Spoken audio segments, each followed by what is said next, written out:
Global बाजारों के मंगल संकेतों के बीच भारतीय बाजारों में जोरदार तेजी। निफ्टी 350 अंक उछलकर 17,250 के स्तर पर पहुंचा। बैंक निफ्टी करीब 1000 अंक ऊपर उछला। मिड कैप स्मॉल कैप में भी लगभग 2% की जोरदार तेजी। फिर निफ्टी की वीकली एक्सपायरी के दिन एनबीएफसीज में जोरदार खरीदारी। अच्छे Q2 अपडेट के बाद 11% से ज्यादा भागा M&M फाइनेंस का स्टॉक का वायदे बाजार का टॉप गेनर बना। आईडीएफसी L&T फाइनेंस में भी 6% का दिखा उछाल। बाजार में आईटी मेटल शेयरों का जलवा। दोनों इंडेक्स में करीब 2% का उछाल। नैस्डैक में तेजी से दौड़े आईटी शेयर। डॉलर इंडेक्स में कमजोरी से मेटल शेयरों की ताकत बढ़ी। और अब डेटा सेंटर लगाने में भारत बनेगा आत्मनिर्भर। सरकार ने जारी की गाइडलाइन। निवेश पर 20 से 25% इंसेंटिव देने का सुझाव। डेटा सेंटर पार्क SEZ लगाने की भी तैयारी। और आज से बाजार के दिग्गज एंकर सिंघल ने संभाला सीएनबीसी आवाज। सीएनबीसी बाजार के मैनेजिंग एडिटर का पद। दर्शकों की वेल्थ क्रिएशन पर होगा फोकस। टिप कल्चर से ले जाएंगे दूर। आने वाले 25 साल को बताया भारत के लिए गोल्डन टाइम।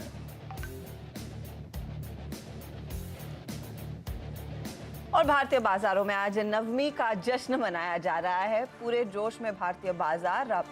जैसे सुबह में हम कह रहे थे मंगलवार का दिन है तो मंगलमय ही रहेगा ट्रेड का हाल, और वही आपको स्क्रीन पर दिखाई दे रहा है। गुड आफ्टरनून, मैं हूं हर्षिता। दिल्ली से वीरू मेरा साथ दे रहे हैं। और कल विजयदशमी से ठीक पहले आज भारतीय बाजारों से बेयर्स को भगाया जा रहा है।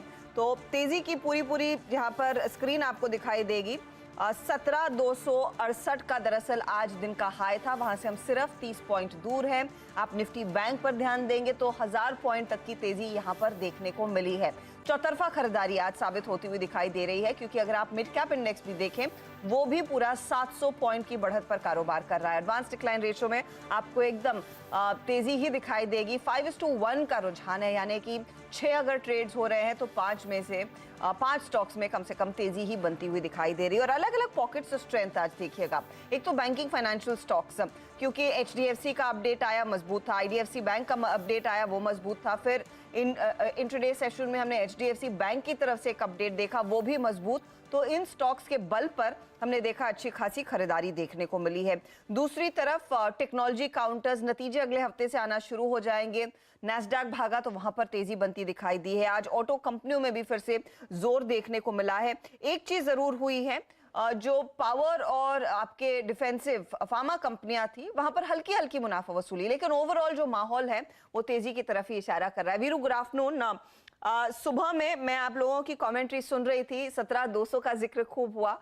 इस समय 17,200 के ऊपर टिकना कितना महत्वपूर्ण है, और क्योंकि हम कल एक दिन छुट्टी में उतर रहे हैं तो क्या ये पोजीशन कैरी करने वाली बन रही है?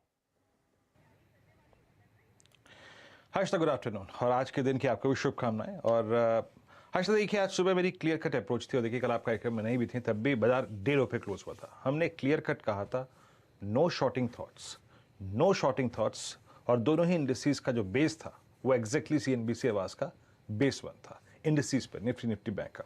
और मेरा यही मानना था हर्षिता कि जब तक आप 16,850 851 के ऊपर हैं बाय एंड डिप्स की अप्रोच रखिए। और कल बैंक निफ्टी में बात हुई थी कि 38,080 37,960 के ऊपर बाय एंड डिप्स की अप्रोच रखिए। No shorting thoughts. और आज हमें एक गैप अप मिला, और उस गैप अप पे हर्षिता मेरी राय यही थी कि कल बाजार में काफी शॉर्ट था, और उसमें से जो एक चंक होता है वीक शॉर्ट का, वो इस गैप अप को झेल नहीं पाएगा। क्या था कल का क्रक्स? कल का क्रक्स था we close at day low 17,000 और 17,100 पे कॉल राइटिंग थी, सिवियर कॉल राइटिंग थी।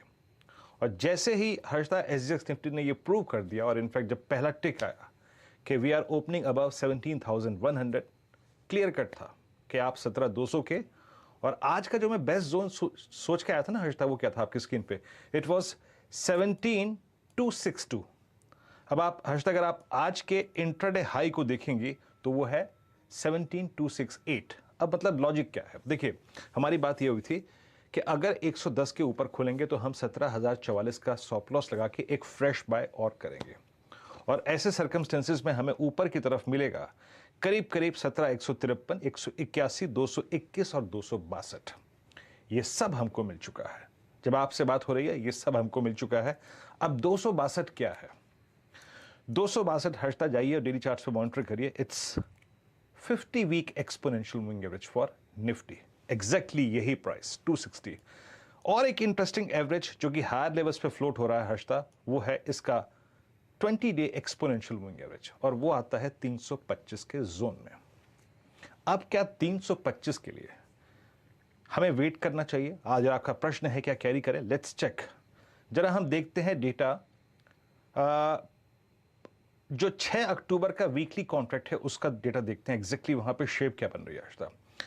देखिए, जो कॉल राइटर था वो तो सब लपेटे में आ गया। अब देखते हैं पुट राइटर्स कहां पर विजिबल हैं और कॉल राइटर्स क्या कर रहे हैं। अगर वो किसी स्ट्राइक पे एक कन्विक्शन के साथ आ रहे हैं तो नहीं, देखते हैं उसको। आज देखिए, मोटे तौर पे अगर कॉल राइटर कहीं आउटस्टैंडिंग वाइज साइजेबल लेके बैठा है तो वो है 17,500, that's only.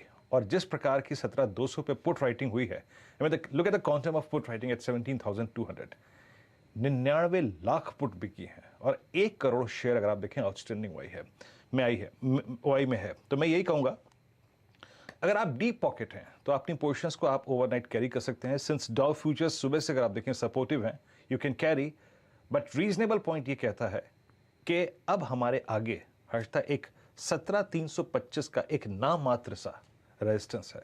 So if you are a day trader, आपको सब कुछ मिल चुका है। इस दिन से आप जितनी भी उम्मीद करके आए थे वो सब कुछ मिल चुका है। तो बुक योर प्रॉफिट्स, और अगर आप रखते हैं पोजीशंस, याद रखिएगा, तो कम से कम नहीं तो 17,100 और 151, 17,151 तक का आपका पॉकेट इतना डीप होना चाहिए कि वो नुकसान झेल जाए।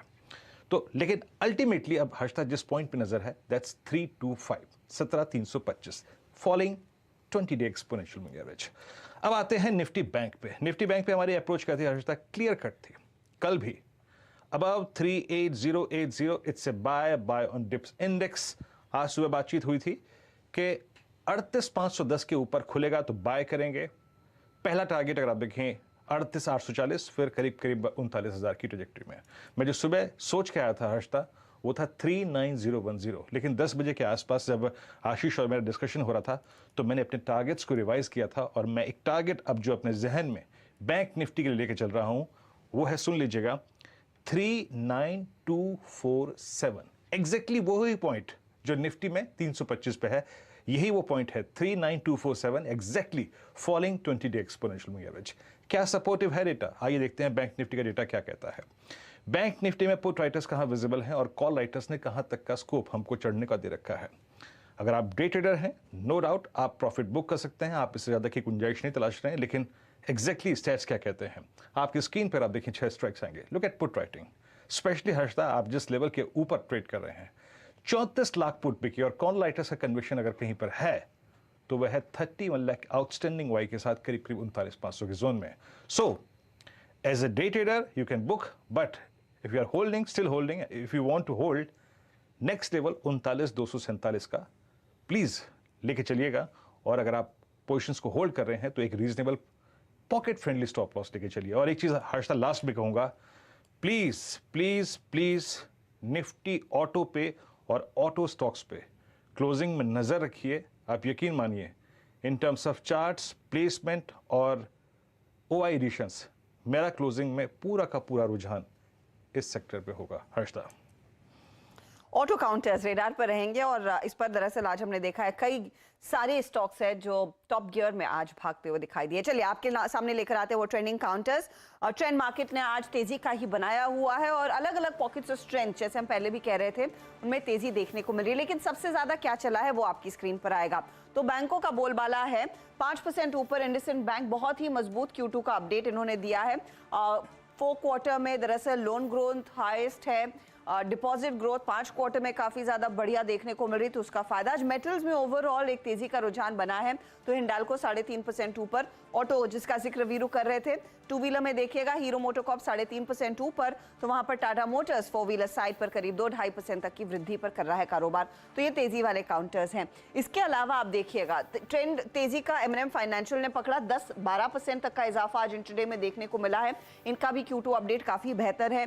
कलेक्शन एफिशिएंसी 98% के आसपास दिखाई दी है। एसेट क्वालिटी इंप्रूव हुई है 1% से, वो भी एक अच्छी संकेत। आईडीएफसी फर्स्ट बैंक में 9% का इजाफा, आईडीएफसी एल&टी फाइनेंशियल होल्डिंग्स जैसे दूसरी एनबीएफसीज में भी खरीदारी ही देखने को मिली है। तो ये वो स्टॉक्स है जो तेजी की तरफ है। क्या नहीं चला? मैरिको, क्योंकि मैरिको ने दरअसल अपना Q2 का अपडेट दिया है, वो सिंगल लो डिजिट ग्रोथ की बात कर रहे हैं। ज्यादा कुछ आतिशबाजी नहीं देखने को मिलेगी। पैराशूट के बिजनेस में ग्रोथ नहीं दिखाई दी है। सफोला में मामूली सी ग्रोथ देखने को मिली है, तो ये स्टॉक आज थोड़ा सा नरम है। पीवीआर में आधे % तक का दबाव। पावर ग्रिड, जीएसपीएल ये दूसरे स्टॉक्स है जहां पर 1% तक की गिरावट देखने को मिल रही। तो बहुत ही कम दायरे में हमने देखा है मुनाफा वसूली हुई है, लेकिन कुछ स्टॉक्स है जहां पर प्रेशर आया है। हालांकि तेजी की तरफ ही इस समय बाजार की नजरें बनी हुई हैं। चलिए आपको मिलवाते हैं आज हमारे पैनल से। फंडामेंटल्स पर बात करेंगे मयूरेश जोशी के साथ। इसके अलावा तकनीकी पैनल पर हमारे साथ है प्रकाश गाबा, श्रीकांत चौहान को आगे जोड़ेंगे, स्वाति होतकर भी जुड़ रही है, मानस जायसवाल, आशीष बहेती भी जुड़ गए हैं। इन सब से होगी डिटेल में बातचीत। हर रोज की तरह 4 का चौका भी आपको मिलेगा। आशीष बहेती आज बताएंगे सस्ता ऑप्शन 2:20 पर। एफएनओ का सुपरस्टार मानस जायसवाल देंगे 2:30 पर। 4 का चौका में चार्ट का चमत्कार स्वाति होतकर के जिम्मे 2:40 पर, और मिड कैप फंडा ट्रेड हम 2:50 पर लेंगे मयूरेश जोशी से। साथ ही कॉर्पोरेट स्कैन में आज हम कुछ ही देर में बात करने वाले हैं केईसी इंटरनेशनल के मैनेजमेंट के साथ। इस साल दरअसल कंपनी बहुत ही जोरदार ऑर्डर्स हासिल कर रही है। आउटलुक क्या है, किस सेक्टर में सबसे ज्यादा ऑर्डर्स इनके हाथ में हैं, उसकी भी विजिबिलिटी कितनी मजबूत बन रही है, उस पर बात करेंगे। हर रोज की तरह लेकर आएंगे आपके लिए क्या चल रहा है। और आज निर्मल बंग इंस्टीट्यूशनल इक्विटीज के सीईओ राहुल अरोड़ा को जोड़ने वाले हम खास चर्चा में। रिजल्ट सीजन का आगाज होने वाला है, राहुल से उस पर भी बातचीत होगी और डीलिंग रूम का जायजा भी आपकी स्क्रीन पर आएगा ही। जी हाँ, इस बीच चाहता है एक चीज मार्क कर देते हैं, the chemical basket super swing देखे UPL, Tata chemical day high पर है। आपके रेफरेंस के लिए अगर आप एक ट्रेडर हैं तो प्लीज इस स्पेस पर नजर रखिएगा। अब चलते हैं अपने पैनल के पास। मानस, गुड आफ्टरनून। और मानस, आपको याद होगा कल हम लोग इनफैक्ट यही बात कर रहे थे कि don't go short, it's time to focus on longs. अच्छा दिन रहा उस अप्रोच पे। अब मानस, यहाँ पे क्या ऐड करना चाहेंगे आप जो कि इस क्लोजिंग में आपको अगले 1.5 घंटे में प्रॉफिट दे सके? तो देखिए, अभी आपने दो मिनट पहले ही उसके बारे में बात की, तो केमिकल क्षेत्र पे ही मेरी नजर है और यूपीएल ही मेरा पिक है। और यूपीएल मैंने इसलिए पिक किया है क्योंकि अगर आप 2 दिन पहले देखिए तो एक बुलिश पैटर्न बना था, कल करेक्शन देखने को मिला। आज स्टॉक ने फ्रेश ब्रेकआउट दिया है 680-82 का जो लेवल है, यूपीएल ने उसको ब्रीच किया है। तो करंट लेवल्स पे यूपीएल में खरीदारी करनी चाहिए। 674 के स्टॉप लॉस से खरीदारी करिए। 710 रुपए तक के टारगेट देखने को मिल सकते हैं और 790 का कॉल ऑप्शन लीजिए। 22 रुपए के आसपास ट्रेड हो रहा है, वहां पर 17 रुपए के स्टॉप लॉस से खरीदारी करिए। 34 रुपए के टारगेट। जी हाँ, यूपीएल मैं इसलिए मार्क कर रहा था क्योंकि मेरी स्क्रीन पर तमाम यूपीएल के कॉल ऑप्शंस जो हैं वो डे हाई पे ट्रेड कर रहे हैं। आपसे कुछ देर पहले 1149 का हाई लगाया था टाटा केमिकल ने, और it's UPL which is now flying high at day high. Manas, कोई ऑप्शन ट्रेड इसमें जो आपने दिया है 690 का, माफ कीजिएगा 2330 पे ट्रेड कर रहा है, वो भी इसको आप ले सकते हैं। आशीष बहेती जी, गुड आफ्टरनून, कार्यक्रम में स्वागत है। आपका कन्विक्शन कॉल इस वक्त का? Good afternoon Virendra ji, good afternoon अर्शदम। Virendra ji, मेरा कॉल भी केमिकल सेक्टर से ही है, दीपक नाइट्राइट। कल हमने टाटा केमिकल की बात की थी एज अ 12 बजे वाले शो में। कल जो सेटअप टाटा केमिकल का दिख रहा था 20 डेमा के पास एक सपोर्ट लेकर वहां से बाउंस बैक देने की तैयारी कर रहा था, आज सेम सेटअप दीपक नाइट्राइट का दिख रहा है। 20 डेमा को बहुत अच्छे से होल्ड करके रखा है ये स्टॉक ने, तो करंट लेवल पे खरीदारी की सलाह रहेगी। जो स्टॉप लॉस मेंटेन करना है वो है 2080 पर। जो टारगेट्स आ रहे हैं वो 2150 के फर्स्ट टारगेट के लिए दीपक नाइट्राइट में खरीदारी की सलाह है। जी हाँ, इस वक्त केमिकल का लोचा जो है जिसे कहते हैं ना, वो पुरजोर तरीके से चल रहा है। दीपक नाइट्राइट, यूपीएल, टाटा केमिकल, आरती इंडस्ट्रीज, एसआरएफ सब डे हाई पे। सेक्टर्स आप पूरा का पूरा स्पेस रखिएगा स्क्रीन पे। इट्स डूइंग वेल और 2 कॉल्स आ चुकी हैं इस स्पेस से। स्वाति नमस्कार, कार्यक्रम में स्वागत है। आपका कन्विक्शन कॉल इस वक्त का। यस वीरू जी, अभी के लिए बाय कॉल देना चाहूंगी जो कि GICRE पे है। ये पर्टिकुलर स्टॉक हम देख रहे हैं कि लास्ट 3-4 दिनों से काफी स्ट्रॉन्ग पुल बैक रैली दिखा रहा है, high top high bottom formation में चल रहा है। इंटरेस्टिंग फैक्ट इस 200 DMA के ऊपर वेल प्लेस्ड है। इवन तो कल मार्केट में हम लोग ने इतना फॉल देखा था, बट ये काउंटर काफी स्ट्रांगली प्लेस्ड था 200 DMA के ऊपर। आई बिलीव इसमें पोटेंशियल है 138-140 के लेवल्स टेस्ट करने की। तो GICRE करंट लेवल पे बाय कीजिएगा, 121 का स्टॉप लॉस प्लेस कीजिएगा for a target of 138। GIC पर एक व्यू तेजी का बन रहा है। ये फिलहाल स्वाति की तरफ से एक ट्रेड आपकी स्क्रीन पर 2-2.5% तक का इजाफा देखने को मिला। गाबा साहब आफ्टरनून, बताइए आपका ट्रेड क्या है इस घंटे? मेरा ऑटो क्षेत्र से है, वो है Ashok Leyland. Okay, good afternoon to you. और अशोक लेलैंड का जो ट्रेड है करीब 157 के करीब ट्रेड कर रहा है और लगता है यहाँ से 160, 162, 160 तो जाने की क्षमता रखता है। मोमेंटम तो है काफी हद तक और ब्रेकआउट भी मिला है। स्टॉप लगाना पड़ेगा 155 का, तो रिस्क रिवॉर्ड रेशियो भी फेवर में है। अशोक लेलैंड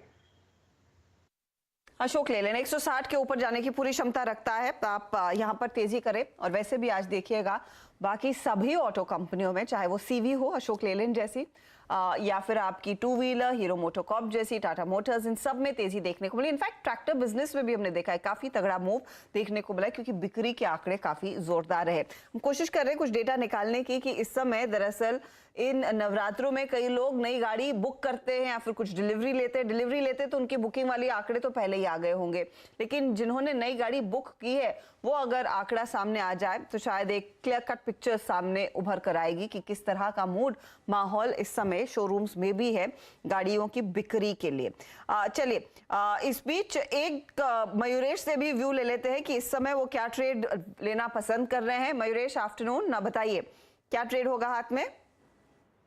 आफ्टरनून हर्षिता जी। नहीं, आज की जो मूव है आई थिंक एक बहुत एनकरेजिंग मूव है और ओनिल मेट्रोलॉजी के हिसाब से this should qualify today as a rally attempt. तो आई थिंक मार्केट शायद एक स्ट्रॉन्ग बॉटम फॉर्मेशन फेज बनाने की पूरी क्षमता और कोशिश कर रहा है। और अगर एक फॉलो थ्रू डे मिलता है अगले कुछ दिनों में, which is a move of 1.5% on the Nifty, शायद ये कंफर्म हो जाए। हैविंग सेड दैट, जो डोमेस्टिक कंजम्पशन है जिसके लिए I have been always been vocal about the last few quarters, I think that theme will continue. इसमें footwear industry पे भी थोड़ा ध्यान देना चाहिए। विद इन फुटवेयर हमारे हिसाब से एक बाय वॉच लिस्ट पे मेट्रो ब्रांड्स का स्टॉक जरूर होना चाहिए। 2 चीजें हो रही है, एक I think festive demand is coming back with the bang, इसलिए अगर आप पहले तिमाही के नतीजे देखेंगे compare to the whole of last year, और अगर एक चैनल चेक ले ले आप ये तिमाही और अगले तिमाही के लिए, अगले तिमाही से जो इनपुट कॉस्ट कम हो जाएगी, specifically I think synthetic leather, artificial leather, that is going to be a huge benefit in terms of EBITDA margins. On top of that जो प्राइस इंक्रीजेस इन्हें दिए हैं और जो फेस्टिव सीजन में एक अच्छी खासी वॉल्यूम ग्रोथ आ सकती है, मुझे लगता है आई थिंक जो उम्मीद लगाए बैठे हैं FY22 में 30% मार्जिन की, और पहले तिमाही में जो 36% की मार्जिन आई थी with very low debt on its balance sheet, I think एक स्ट्रॉन्ग ब्रांड लेवरेज के साथ साथ जो डिस्ट्रीब्यूशन नेटवर्क के स्प्रेड करना चाहते हैं, 650 स्टोर के आसपास है अक्रॉस कैटेगरीज, यानी जो प्रीमियम कैटेगरी है, सब प्रीमियम, वैल्यू, और जो फ्लिप फ्लॉप्स करके नई कैटेगरी इन्होंने चेन्नई में खोली है, और 250 स्टोर इनको खोलने अगले 2 से 3 वर्षों में ना एसेट लाइट मॉडल में। तो हमें लगता है आई थिंक स्ट्रांगली प्लेस्ड है मेट्रो ब्रांड्स आपके बाय वॉच लिस्ट पे जरूर। जी मेट्रो ब्रांड्स आपकी तरफ देखें प्रेफर चॉइस, और जब इस स्पेस का नाम आता है, हम पिछले 3 दिन से बात कर रहे हैं, तो कि लिबर्टी 341.85, ये इसके करियर का नया हाई है। गजब का मूव दिया इस स्पेस ने। मैं कुछ ट्रेड्स मार्क करना चाहूँगा जो कि वाकई क्लोजिंग में, जैसे कि अभी हमने एक स्पेस का जिक्र किया, केमिकल, पूरा केमिकल डे हाई पर है।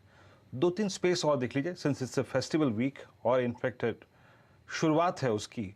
जरा आप QSR सेगमेंट में आइए और जरा एक बार जरा प्लीज़ अगर आप जुबिलेंट फूड्स को देखें, 20, ये पूरा का पूरा सेगमेंट पिछले 3-4 सेशन चल रहा है, लेकिन जुबिलेंट फूड की प्लेसमेंट देखिए, इट्स 230 आशीष बहती जी, आई थिंक मैं एक ऐसे ही वक्त का इंतज़ार कर रहा था जब ये स्टॉक अपने एक बेस से बाहर निकले, और आप यकीन मानिए पिछले 1 हफ्ते का ट्रेडिंग बेस जो है वो exactly rising 100, rising 50, rising 200 exponential moving average है, और आज एग्जैक्टली 20 डेमा से इसने अपने आप को शूट अप किया है। कोई व्यू आपका, और अगर ये जोन पूरा बाइसेक्ट होता है 635 का 640 का, तो कहां तक का मूव पॉसिबल है? कोई कॉल ऑप्शन जो आपके जहन में आता हो इस दौर की हाईएस्ट ट्रैजेक्टरी में जुबिलेंट फूड्स? जी वीरेंद्र जी, जिस हिसाब का स्ट्रक्चर बना हुआ है काफ़ी इंप्रेसिव है, और जो रेंज बताया आपने 640, अगर ये उसको डाइसेक्ट करता है तो 675 तक का अप मूव देखने मिलेगा, क्योंकि यही एक थोड़ा सा हल्का रेजिस्टेंस बना था जहां से स्टॉक में थोड़ा करेक्ट हुआ था। बट जिस हिसाब से आज इसने उस पोजीशन को रीगेन किया है काफ़ी इंप्रेसिव है। तो करंट लेवल पे भी पोजीशन बनाने की सलाह रहेगी, 625 का स्टॉप लॉस लगाकर 655 के टारगेट के लिए। अगर किसी को ऑप्शन के थ्रू इसे ट्रेड करना है तो 640 के कॉल में खरीदने की सलाह रहेगी। 23 रुपये के करीब ये चल रहा है। जो स्टॉप लॉस मेंटेन करना है इसमें वो करीब करीब 18 रुपये का, और जो टारगेट है वो 30 रुपये के लिए। जुबिलेंट फूड का एक कॉल भी आप ले सकते हैं 640 का, या तो आप सीधे फ्यूचर्स में तेजी करें, लेकिन 640 का कॉल लेकर जा रहे हैं तो 30 का टारगेट आ सकता है आपके लिए। स्टॉक में अच्छा मोमेंटम देखने को मिला, 3% ऊपर आज। इस बीच कुछ अपडेट्स आ रहे हैं कि बीडीएल की तरफ से बायबैक बोनस शेयर की संभावना कम है। भारत डायनामिक्स आपके लिए स्क्रीन पर लेकर आएंगे। यही नहीं, इनफैक्ट कई पीएसयू कंपनियों की तरफ से शायद बायबैक और बोनस की घोषणा नहीं होने वाली है। ये इनफैक्ट बहुत ही इंटरेस्टिंग डेवलपमेंट होगा। अब ऐसा क्यों है कि ये स्टॉक स्प्लिट, बोनस या फिर बायबैक नहीं करेंगी सरकारी कंपनियां? नॉर्मली बाकी कंपनियां करती हैं, थोड़ा सा इन्वेस्टर्स को बूस्ट देने के लिए, कॉन्फिडेंस जताने के लिए, लेकिन पीएसयूज को कुछ गाइडलाइंस में छूट मिली है। लक्ष्मण रॉय हमारे इकोनॉमिक पॉलिसी एडिटर हमारे साथ जुड़ रहे हैं। लक्ष्मण, बताइए ये क्या मामला है और ऐसा क्यों है कि बोनस, ना तो बोनस, ना कोई स्प्लिट, ना ही कोई बायबैक आएगा इन कंपनियों में? देखिए, ये इसके पीछे दरअसल वजह यह है कि इन कंपनियों ने सरकार के सामने एक प्रेजेंटेशन दिया और बोला कि हमारे पास जो आप कैश सरप्लस देख रहे हैं वो दरअसल कैश सरप्लस हमारे कैपेक्स के लिए है। कई कंपनियों ने ये कहा कि हमारे पास स्टैट्यूटरी रेमिटेंस लायबिलिटी है जिसके लिए करना है। जो कैश सरप्लस है उसमें से कई कंपनियों के पास एक कस्टमर का एडवांस पड़ा हुआ था, तो इस वजह से हम अभी जो है बायबैक या फिर शेयर स्प्लिट या फिर बोनस शेयर जारी करने के बहुत ज्यादा पक्ष में है नहीं। और सरकार के भीतर एक कमेटी होती है जिसको committee of monitoring of capital management and dividend कहते हैं। इस कमेटी की बैठक हुई पिछले दिनों और अलग अलग कंपनियों के हालात पर विचार किए गए और फिर कई कंपनियों को इससे छूट गई कि ठीक है कि आप शेयर बायबैक ना करें, आप बोनस शेयर इशू ना करें और शेयर स्प्लिट ना करें। जिन कंपनियों के बारे में मुझे जानकारी मिली है जिनको ये छूट दी गई है वो है आपको BDL Bharat Dynamics Limited, Midhani Mishra Dhatu Nigam limited जिसको कहते हैं, इसी तरीके से पावर ग्रिड कॉर्पोरेशन, इसकी तरफ से भी शायद आप शेयर बायबैक, बोनस शेयर और शेयर स्प्लिट होता हुआ ना दिखे, क्योंकि इनको कमेटी ने ये छूट दे दी कि आप ऐसा नहीं कर सकते हैं चाहे तो। हालांकि कंपनी के ऊपर निर्भर करता है, लेकिन अब संभावना काफी कम रह गई कि इन कंपनियों की तरफ से आप इस तरह के share buyback, bonus share, share split वगैरह आते हुआ देखें इस फाइनेंशियल ईयर में। अब ये गाइडलाइन क्या थी, आपके पास समय हुआ तो बताऊंगा मैं। हाँ, मैं वो आपसे गाइडलाइन समझना चाहूंगी, लेकिन मैं आपसे ये पूछना एक चीज चाह रही थी, डिविडेंड को लेकर ऐसा कुछ ऐलान नहीं है ना? क्योंकि वही सबसे इंपॉर्टेंट है सरकारी कंपनियों में, सारी हाई डिविडेंड यील्ड है।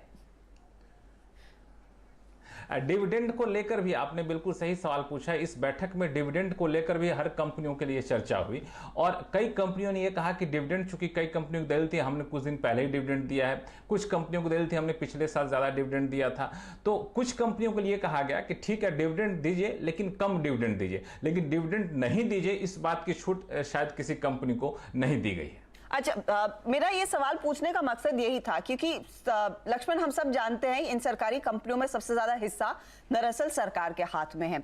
तो अगर कंपनी बायबैक करती है तो सरकार के पास पैसा जाता है थोड़ा बहुत, अगर डिविडेंड की घोषणा होती है तो अच्छा खासा पैसा ऑफ कोर्स सरकार के पास जाता है। आई एम नॉट श्योर कि बोनस और स्टॉक स्प्लिट में सरकार को कितना फायदा मिलता है, लेकिन मुझे ये बताइए, क्या यहाँ पर ये कंपनियां अपने पैसे को सरकार को देने के बजाय अपनी कंपनी में ही री इन्वेस्ट करना चाहती हैं? क्या ये कंपनियों की तरफ से प्राथमिकता है?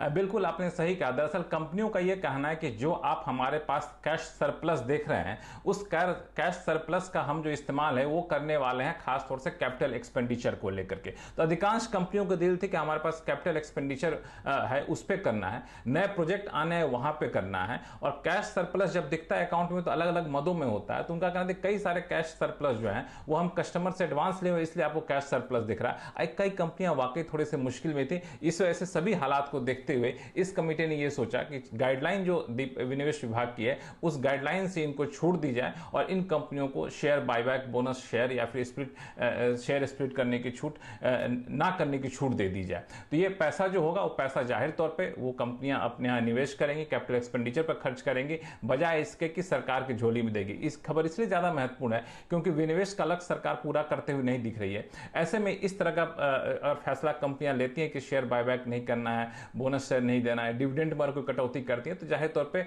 ये जो डाइवेस्टमेंट से पैसा आना था उस पर एक असर पड़ता हुआ दिखेगा आपको। लेकिन मैं इनफैक्ट इसे वैसे देख रही हूँ लक्ष्मण, ऑफ कोर्स सरकार की झोली में कम पैसा आएगा वो एक चीज है, वो जब सरकार अपनी बैलेंस शीट टटोलती है, लेकिन एक शेयर धारक के पर्सपेक्टिव से अगर ये कंपनियां कैपेक्स पर फोकस कर रही हैं, बिजनेस के ग्रोथ पर फोकस कर रही हैं, तो वो इनफैक्ट ज्यादा बेहतर रिटर्न दिलाता है किसी भी शेयर धारक को। आपने 2-3 दफा कहा कि गाइडलाइन में छूट है, क्या विनिवेश की गाइडलाइन में ये लिखा हुआ है कि ये बायबैक ऑब्लिक बोनस स्प्लिट सब देना जरूरी है?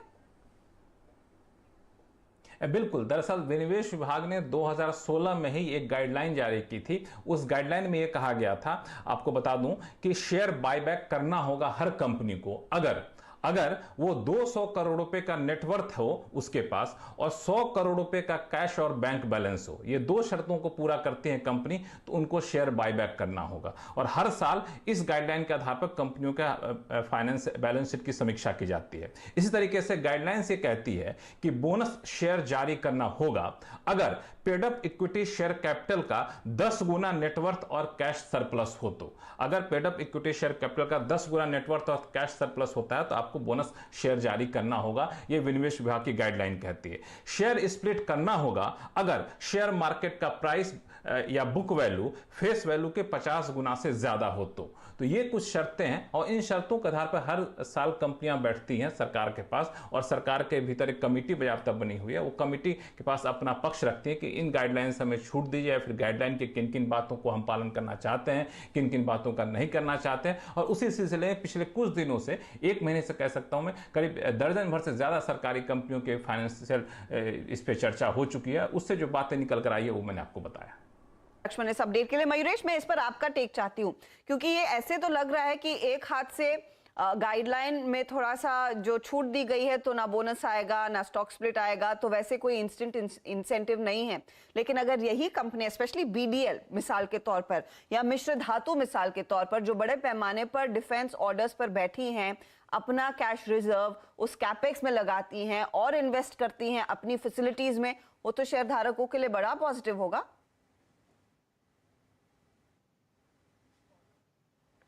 मयूरेश, आप म्यूट पर हैं शायद। सो सॉरी अर्षदा जी, नहीं, 3 पहलू है इसमें। पहला पहलू आई थिंक जो लक्ष्मण जी बता रहे थे in terms of customer advances, तो काफी कंपनीज कस्टमर से एडवांसेस लेते हैं to probably have their work orders done, जिसे रिटेंशन मनी कहते हैं। तो आई थिंक जो नेगेटिव वर्किंग कैपिटल काफी कंपनीज की होती है, स्पेसिफिकली पीएसयू डिफेंस स्पेस में, as an example is based on that. दूसरा I think in terms of thought processes, I think 2 schools of thought है अर्षदा जी। एक है कि आप डिविडेंड्स देते जाएं, क्योंकि जैसे आप प्रॉफिटेबल आप ग्रो होते जाते हैं साल दर साल, जो डिविडेंड पे आउट्स आप देते हैं, that's a rich incentive for share holders to probably look at your company in terms of both execution जो बहुत बेहतरीन तरीके से हो रहा है और बॉटम लाइन ग्रोथ जो आ रही है। एक दूसरी स्कूल ऑफ थॉट जो है वो है कि डिविडेंड्स ना दे बट यू री invest all the proceeds back into the business. और ये जो आप री इन्वेस्टमेंट्स करते हो, ये री investments happen at a capital cycle, जो फिक्स्ड एसेट टर्नओवर होते हैं। जितनी आप ज्यादा टर्नओवर करते हो या ऑर्डर एग्जीक्यूट करते हो, you will be able to post your top line in a far better manner with the excess capital that you got at your disposal. तो 2 स्कूल ऑफ थॉट है, बट मेरे हिसाब से आई थिंक एक जो middle where होती है, यानी जो मिडिल थॉट होता है कि थोड़ी डिविडेंड देनी चाहिए, अलॉन्ग विद आपके जो एक केपेक्स प्लान्स है इन द राइट डायरेक्शन अगर आप करते हो to probably ensure that you're growing in double digits both on top line and bottom line. I think ये एक easier way या एक sane तरीका होगा। तो मुझे लगता है I think most companies will do that. I think strict guidelines कितना फॉलो हो जाएंगी in term to the T, I don't think that's going to be a possibility, because even at the end of the day, government wants dividends to come into that ticketing in terms of the other income that the government reports on its balance sheet. तो मुझे लगता है जो middleware है या middle way है, middle path, I think the companies will continue that, and that's the best way probably, क्योंकि आज के तारीख में जो cusp पे ये companies with good orders, executing them well, better margins and good profitability, along with better dividend payouts, मेरे हिसाब से ये continue होगा, तो कोई दिक्कत मेरे हिसाब से नहीं है। Fair enough, point taken. Stocks में हालांकि इस बीच आप देखिएगा अच्छी तेजी है। BDL 2.5% ऊपर। कल भी हम देख रहे थे डिफेंस कंपनियों में क्या खरीदारी देखने को मिली थी, तो वो ट्रेंड मजबूत है और मिश्र धातु में भी आज करीब करीब 2% तक का इजाफा आ गया है। चलिए अब गाड़ी आगे बढ़ाते हैं और बढ़ते हैं एक 4 के चौके की तरफ। FNO का सुपरस्टार लेने की बारी आशीष बहेती के साथ। आई बेग योर पार्डन, सस्ता ऑप्शन मैंने यहाँ पर गलत लिखा हुआ है, बताइए आशीष, सस्ता ऑप्शन। जी हर्षदा मैम AB कैपिटल में के कॉल में खरीदारी की सलाह रहेगी। 120 वाला कॉल थोड़ा आउट ऑफ द मनी है, बट जैसा मूव हमने देखा AB कैपिटल में, हमें लगता है कि ये मूव यहाँ से और आ सकता है। तो अब सिंस आज का मूव तो ऑलरेडी हो चुका है, तो हमें लगता है कि इसे ऑप्शन के थ्रू प्ले करना ज़्यादा बेटर रहेगा। तो 120 का जो कॉल है 2.5 रुपये के करीब चल रहा है, उसमें खरीदारी की सलाह रहेगी। जो स्टॉप लॉस मेंटेन करना है वो करीब करीब 1 रुपये 60 पैसे का, और इसमें 4 रुपये तक के टारगेट्स हमें लगता है कि जल्दी देखने मिल सकते हैं। आदित्य बिरला कैपिटल आपके स्क्रीन पे ये डे हाई की ट्रैजेक्टरी में ये ट्रेड करता हुआ शानदार मूव, और यहाँ पे 120 की कॉल करीब करीब 2 रुपये 60 पैसे पे आदित्य बिरला कैपिटल की आपको लेनी है ट्रेड करते हुए। आज का सस्ता ऑप्शन, ठीक है, सस्ता ऑप्शन अब यहाँ पर आशीष बहेती जी के सौजन्य से आ गया, लेकिन इस बीच में कुछ और स्टॉक्स मार्क कर देता हूँ। देखिए अभी पिछले लगभग 10 मिनटों से कैश के स्टॉक्स में अच्छा मूव आ रहा है, no doubt about that. Cash के बहुत सारे स्टॉक्स जो हैं वो डे हाई पे ट्रेड कर रहे हैं, लेकिन मेरा ध्यान 2 स्टॉक्स पे जा रहा है। इस बीच एक बार ज़रा प्लीज़ आप रिलायंस लिखे आइएगा। Reliance is giving advantage to Nifty. एक बार रिलायंस लिखे आइए और मानस को स्क्रीन पे रखिएगा। मानस जरा रिलायंस को देखिएगा। रिलायंस प्लीज़, इस स्टैंडर्ड डिस्क्लेमर आपकी स्क्रीन पे है। इस चैनल का स्वामित्व प्रबंधन रिलायंस इंडस्ट्रीज़ होल्ड करते हैं। रिलायंस ने आज समझ लीजिएगा 15 सितंबर के बाद, यानी लगभग 20 सेशंस के बाद अपने 10 डेमा के ऊपर ट्रेड करना शुरू किया है। आपकी राय क्या कहती है इस वक्त मानस, कैसे अप्रोच करेंगे आप इस ट्रेड को और इस स्टॉक को?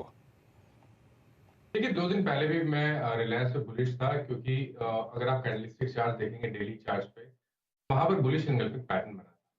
कल हमने एक पॉज देखा, मार्केट में वीकनेस चलते यहाँ पे थोड़ा प्रॉफिट बुकिंग देखने को मिला, लेकिन अब रिलायंस तैयार है जो कल के हाईज है उसको ब्रीच करने के लिए, और कल के हाईज के ऊपर निकला तब तो सबसे पहले तो ये 20 डे मूविंग एवरेज को टेस्ट करने की कोशिश करेगा, जो कि 2460 के आसपास है, और शायद हमें उसके बाद 2490 तक के भाव भी देखने को मिल जाएंगे, जो कि 200 डे मूविंग एवरेज है। मेरी राय में तो अभी भी करंट लेवल्स पे भी खरीदारी करनी चाहिए। रिलायंस में करंट लेवल्स पे खरीदारी कर रहे हैं तो आपके स्टॉप लॉसेस 2375 के नीचे रहेंगे, टारगेट 2490 के रहेंगे, और आई थिंक बेहतर आइडिया है कि रिलायंस के call option, at the money call option की तरफ देखें, वहां पर आप खरीदारी करें। तो 2420 का कॉल ऑप्शन जो कि 63 रुपए 63 रुपीज के आसपास ट्रेड हो रहा है, वहां पर खरीदारी करिए। 49 रुपीज का स्टॉप लॉस रखिए, और ऊपर की तरफ 90 रुपए तक के टारगेट्स आप इस ऑप्शन। जी हाँ, वाकई यकीन मानिए रिलायंस जो है वो इस वक्त एक स्ट्रॉन्ग आई थिंक पॉइंट पे है, 10 डेमा को क्रॉस करता हुआ, जो कि माइट भी इसको एक थ्रस्ट दे सकता है। अगेन याद रखिएगा, इट्स आई मीन जो चॉइस थी मेरी रिलायंस को लेकर और शब्दों की चॉइस थी सिर्फ इसलिए क्योंकि ये इंडेक्स का हैवी वेट है, तो मैं ढूंढ रहा था कि अगर 50 से लेकर 20 डेमा तक का सफ़र अगर कोई स्टॉक तय करा सकता है तो वो कौन सा हो सकता है। उस कड़ी में स्टैंडर्ड डिस्क्लेमर आपकी स्क्रीन पे है। चलिए अब थोड़ा सा कॉर्पोरेट स्कैन, हम जो कॉर्पोरेट डेवलपमेंट होती है उसके बारे में बात करते हैं इस कार्यक्रम में, और आज श्री विमल केजरीवाल साहब MNC के इंटरनेशनल के हमारे साथ मौजूद हैं, और आज ही कंपनी को अगर आप देखें करीब 1407 करोड़ रुपए का एक ऑर्डर आवंटित हुआ है अक्रॉस सेगमेंट्स। सर नमस्कार, कार्यक्रम में स्वागत है आपका, शुभकामनाएं आपको, और एक बेहतर दिन, बेहतर हफ्ते में और एक फेस्टिवल वीक में आपको अगर आप देखें स्ट्रॉन्ग ऑर्डर का आवंटन हुआ है। पहले सर एग्जैक्टली इस ऑर्डर के बारे में बताइए और इसका एग्जीक्यूशन टाइम क्या होगा, और इस ऑर्डर को अगर मैं इंक्लूड करके चलूँ तो आउटस्टैंडिंग जो ऑर्डर बुक है वो एग्जैक्टली किस रेंज में आ गई है आपकी? वीरेंद्र जी नमस्कार। देखिए हमको जो आज ऑर्डर मिले हैं इसमें मेजर 2 सेक्टर है, एक तो हमारा ट्रांसमिशन डिस्ट्रीब्यूशन है, करीब 56% ऑर्डर उसमें है और बाकी करीब 36% इसमें सिविल में है। और थोड़ा छोटा सा एक हमारा रेलवे का जो टिकास है, जो कवच बोलते हैं जिसको, ट्रेन अवार्ड, कॉलेजन अवार्ड, उसमें मिला है। तो इसको मिला के आज हमारे ऑर्डर बुक जो है, अनएग्जीक्यूटेड ऑर्डर बुक जो बोलते हैं, करीब 25,000 करोड़ से थोड़ी सी ऊपर है और L1 करीब 7,000 करोड़ है। तो कुल मिला के देखें तो 32,000 करोड़ के आसपास के हमारे नंबर्स अभी ऑर्डर बुक में अवेलेबल है। ओके सर, अच्छा एक चीज़ बताऊँगा, थोड़ा सा मैं एग्जैक्टली रेलवे से ही जो आपके ऑर्डर आवंटित होने के क्रम है, जो ऑर्डर्स मिलने का क्रम है, वो कैसा है इस वक्त, स्पेशली कवच को लेकर? ये आई थिंक लगभग लास्ट जिसे कहते हैं ना 2 डेकेड से ये इंडियन रेलवेज का अगर आप देखें तो एक बहुत बड़ा आई थिंक डिमांड थी कि एंटी कोलिजन डिवाइसेस, और जिसको फाइनली अगर आप देखें कवच हमको मिला। रेलवे से आपके जो हाल फिलहाल में 6 महीने में ऑर्डर्स का आवंटन का क्रम रहा, वो कैसा रहा, और स्पेशली अगले 1 साल में आप रेलवे से किस प्रकार के ऑर्डर्स के एक्सपेक्टेशन रख रहे हैं? देखिए, रेलवे में अब तक इस साल में अगर आप देखें फाइनेंशियल ईयर में, तो करीब 2,000 करोड़ के ऑर्डर हमको मिले हैं। हल्का थोड़ा सा कम होगा, 1,900-2,000 करोड़ के ऑर्डर मिले हैं। पिछले 2 साल में अगर आप देखें तो हर साल करीब 2,200-2,500 के ऑर्डर मिल रहे थे। तो उसके मुकाबले में अगर देखें तो ऑलरेडी पिछले 2 साल के मुकाबले के ऑर्डर ऑलरेडी मिल गए हैं। प्लस हमारे काफी सारा L1 है रेलवे में। तो इस साल उम्मीद है कि रेलवे में कम से कम 4-4,500 करोड़ के सारे मिला के ऑर्डर आने चाहिए। 4,000 करोड़ के आप ऑर्डर्स कह रहे हैं, रेलवे लोन देखने को मिलेगा। सर, ईयर टू डेट में इनफैक्ट देख रही थी, जो आप लोगों ने भी शेयर किया है, अब तक 50% आपकी ऑर्डर बुक में इजाफा देखने को मिला है। एक तरफ रेलवे के ऑर्डर्स बढ़ रहे हैं, लेकिन दूसरे T&D बिजनेस में कितनी ग्रोथ देखने को मिल रही है, आपके केबल बिजनेस में कितनी ग्रोथ देखने को मिल रही है, अगर उसका भी अंदाजा दे सके? देखिए, आज जो हमने ऑर्डर अनाउंस किया T&D में, वो सारे इंटरनेशनल में, और इंटरनेशनल में भी मिडिल ईस्ट में है सारे। मतलब पहले काफी दिनों के बाद हमको एक इंटरकनेक्शन ऑर्डर मिला है बिटवीन सऊदी एंड कुवैत। तो इंटरनेशनल बिजनेस T&D का बहुत अच्छा चल रहा है और इस साल करीब मेरे हिसाब से करीब 30 से 35 या हो सकता है 40% की ग्रोथ आएगी इंटरनेशनल T&D मार्केट में। भारतवर्ष में भी इस बार पावरग्रिड के हमको ऑलरेडी 4 ऑर्डर मिल चुके हैं और कई टेंडर्स अभी कोट करने हैं। सो T&D में सडनली काफी जान आ गई है, जो एक्चुअली पिछले 2-3 साल से थोड़ी कम दिख रही थी, लेकिन आई थिंक जब से रशिया यूक्रेन वॉर हुआ है तो एनर्जी सिक्योरिटी वगैरह को लेके काफी बातें हो रही है। तो सडनली हम देख रहे हैं कि T&D में अचानक से काफी सारी सुगवाट हो रही है। कच्चे तेल की नरमी का कुछ असर नहीं देखने को मिल रहा है उन इकोनॉमीज पर? देखिए, हमारे अमेरिका में तो हो नहीं रहा है, अमेरिका में काफी काम आ रहा है, वो इंफ्रास्ट्रक्चर पे काम कर रहे हैं। मिडिल ईस्ट में तेल के चक्कर में काफी ऑर्डर्स आ रहे हैं। जहां असर दिख रहा है मेरे को एक ही जगह दिख रहा है, बेसिकली अफ्रीका में दिख रहा है। अफ्रीका में ऑर्डर्स काफी कम हो गए, शायद मल्टीलैटरल फाइनेंसिंग चेंज हो गई या जो भी हो गया है, वहां पे कम दिख रहा है। इस बीच इंडिया बिजनेस का क्या हाल है केजरीवाल साहब, क्या यहाँ पर उतनी ही ग्रोथ देखने को मिल रही है? किसकी पूछ रहे हैं? भारतीय कारोबार, भारत में जो आप ऑर्डर्स दे रहे हैं, पर काम कर रहे हैं, वहां पर किस तरह का एक ग्राउंड चेक है, ग्राउंड रिपोर्ट क्या कहती है? देखिए, हमारे मेजरली 4 बिजनेस है। एक तो T&D है, एक सिविल है, रेलवे है और ऑयल एंड गैस है। अगर आप हमारी इस साल की ऑर्डर इंटेक देखें 8,500 करोड़, उसमें से करीब 80% भारत का है। तो काफी सारे ऑर्डर इंटेक आ रहे हैं, प्लस काफी टेंडर पाइपलाइन है।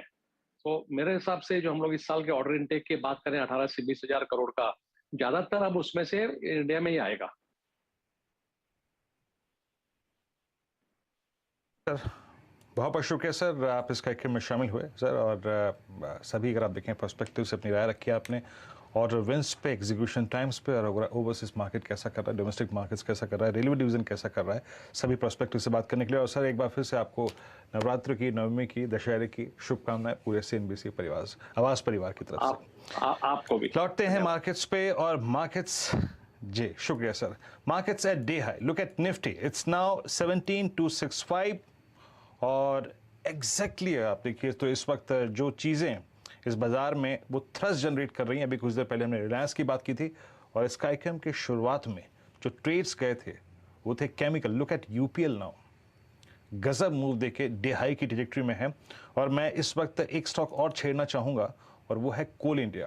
मैं इंतज़ार कर रहा था कि Coal India tick by tick charts पे कैसे अपने 20 DMA के ऊपर फ्लोट करना शुरू करे, और इस वक्त स्वाति, आपकी राय क्या होगी कोल इंडिया पे? इट्स अबाउट 20 डे और एक स्ट्रॉन्ग मूव देता हुआ डे हाई की trajectory. Many thoughts on Coal India?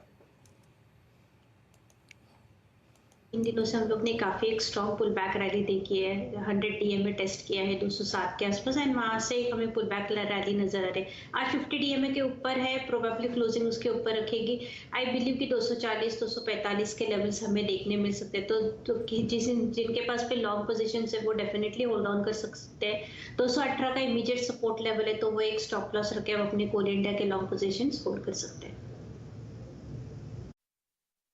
Okay, coal India आपकी स्क्रीन पे 223.55 बात करते करते हो चुका है। खैर, अब चलिए, अब वक्त हो गया है आज के एफएनओ सुपरस्टार का, और ये आएगा मानस जी के सौजन्य से। मानस, बताइए इस वक्त का आप एफएनओ सुपरस्टार क्या पिक कर रहे हैं?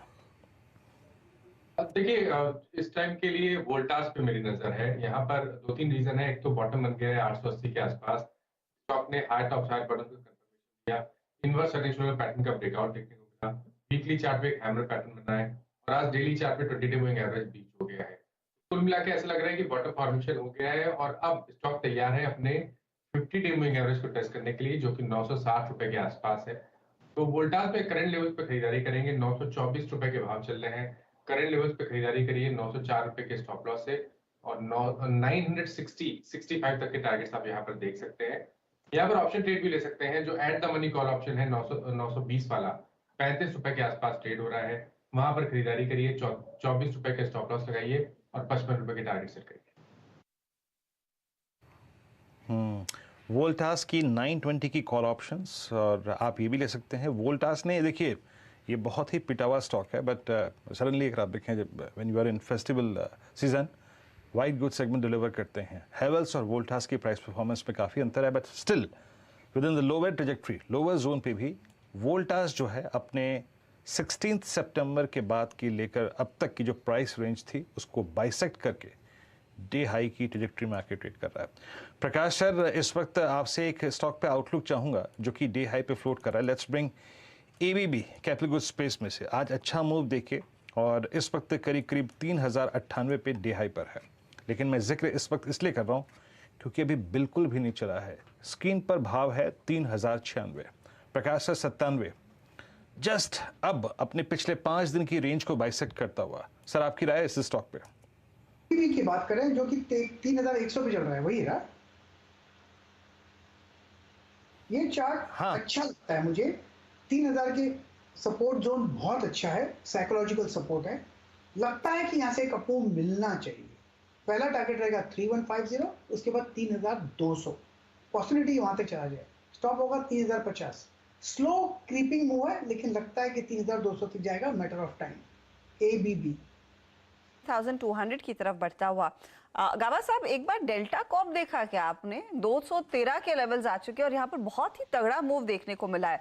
हमें को ग्राउंड रियलिटी नहीं पता कि किस तरह का डिमांड देखने को मिल रहा है इनके कैसीनोज में, लेकिन स्टॉक में तेजी है 6% ऊपर, और ओपन इंटरेस्ट एडिशन लगभग 9-10% तक का। बहुत तगड़े वॉल्यूम्स पर दरअसल ये तेजी आज हुई है।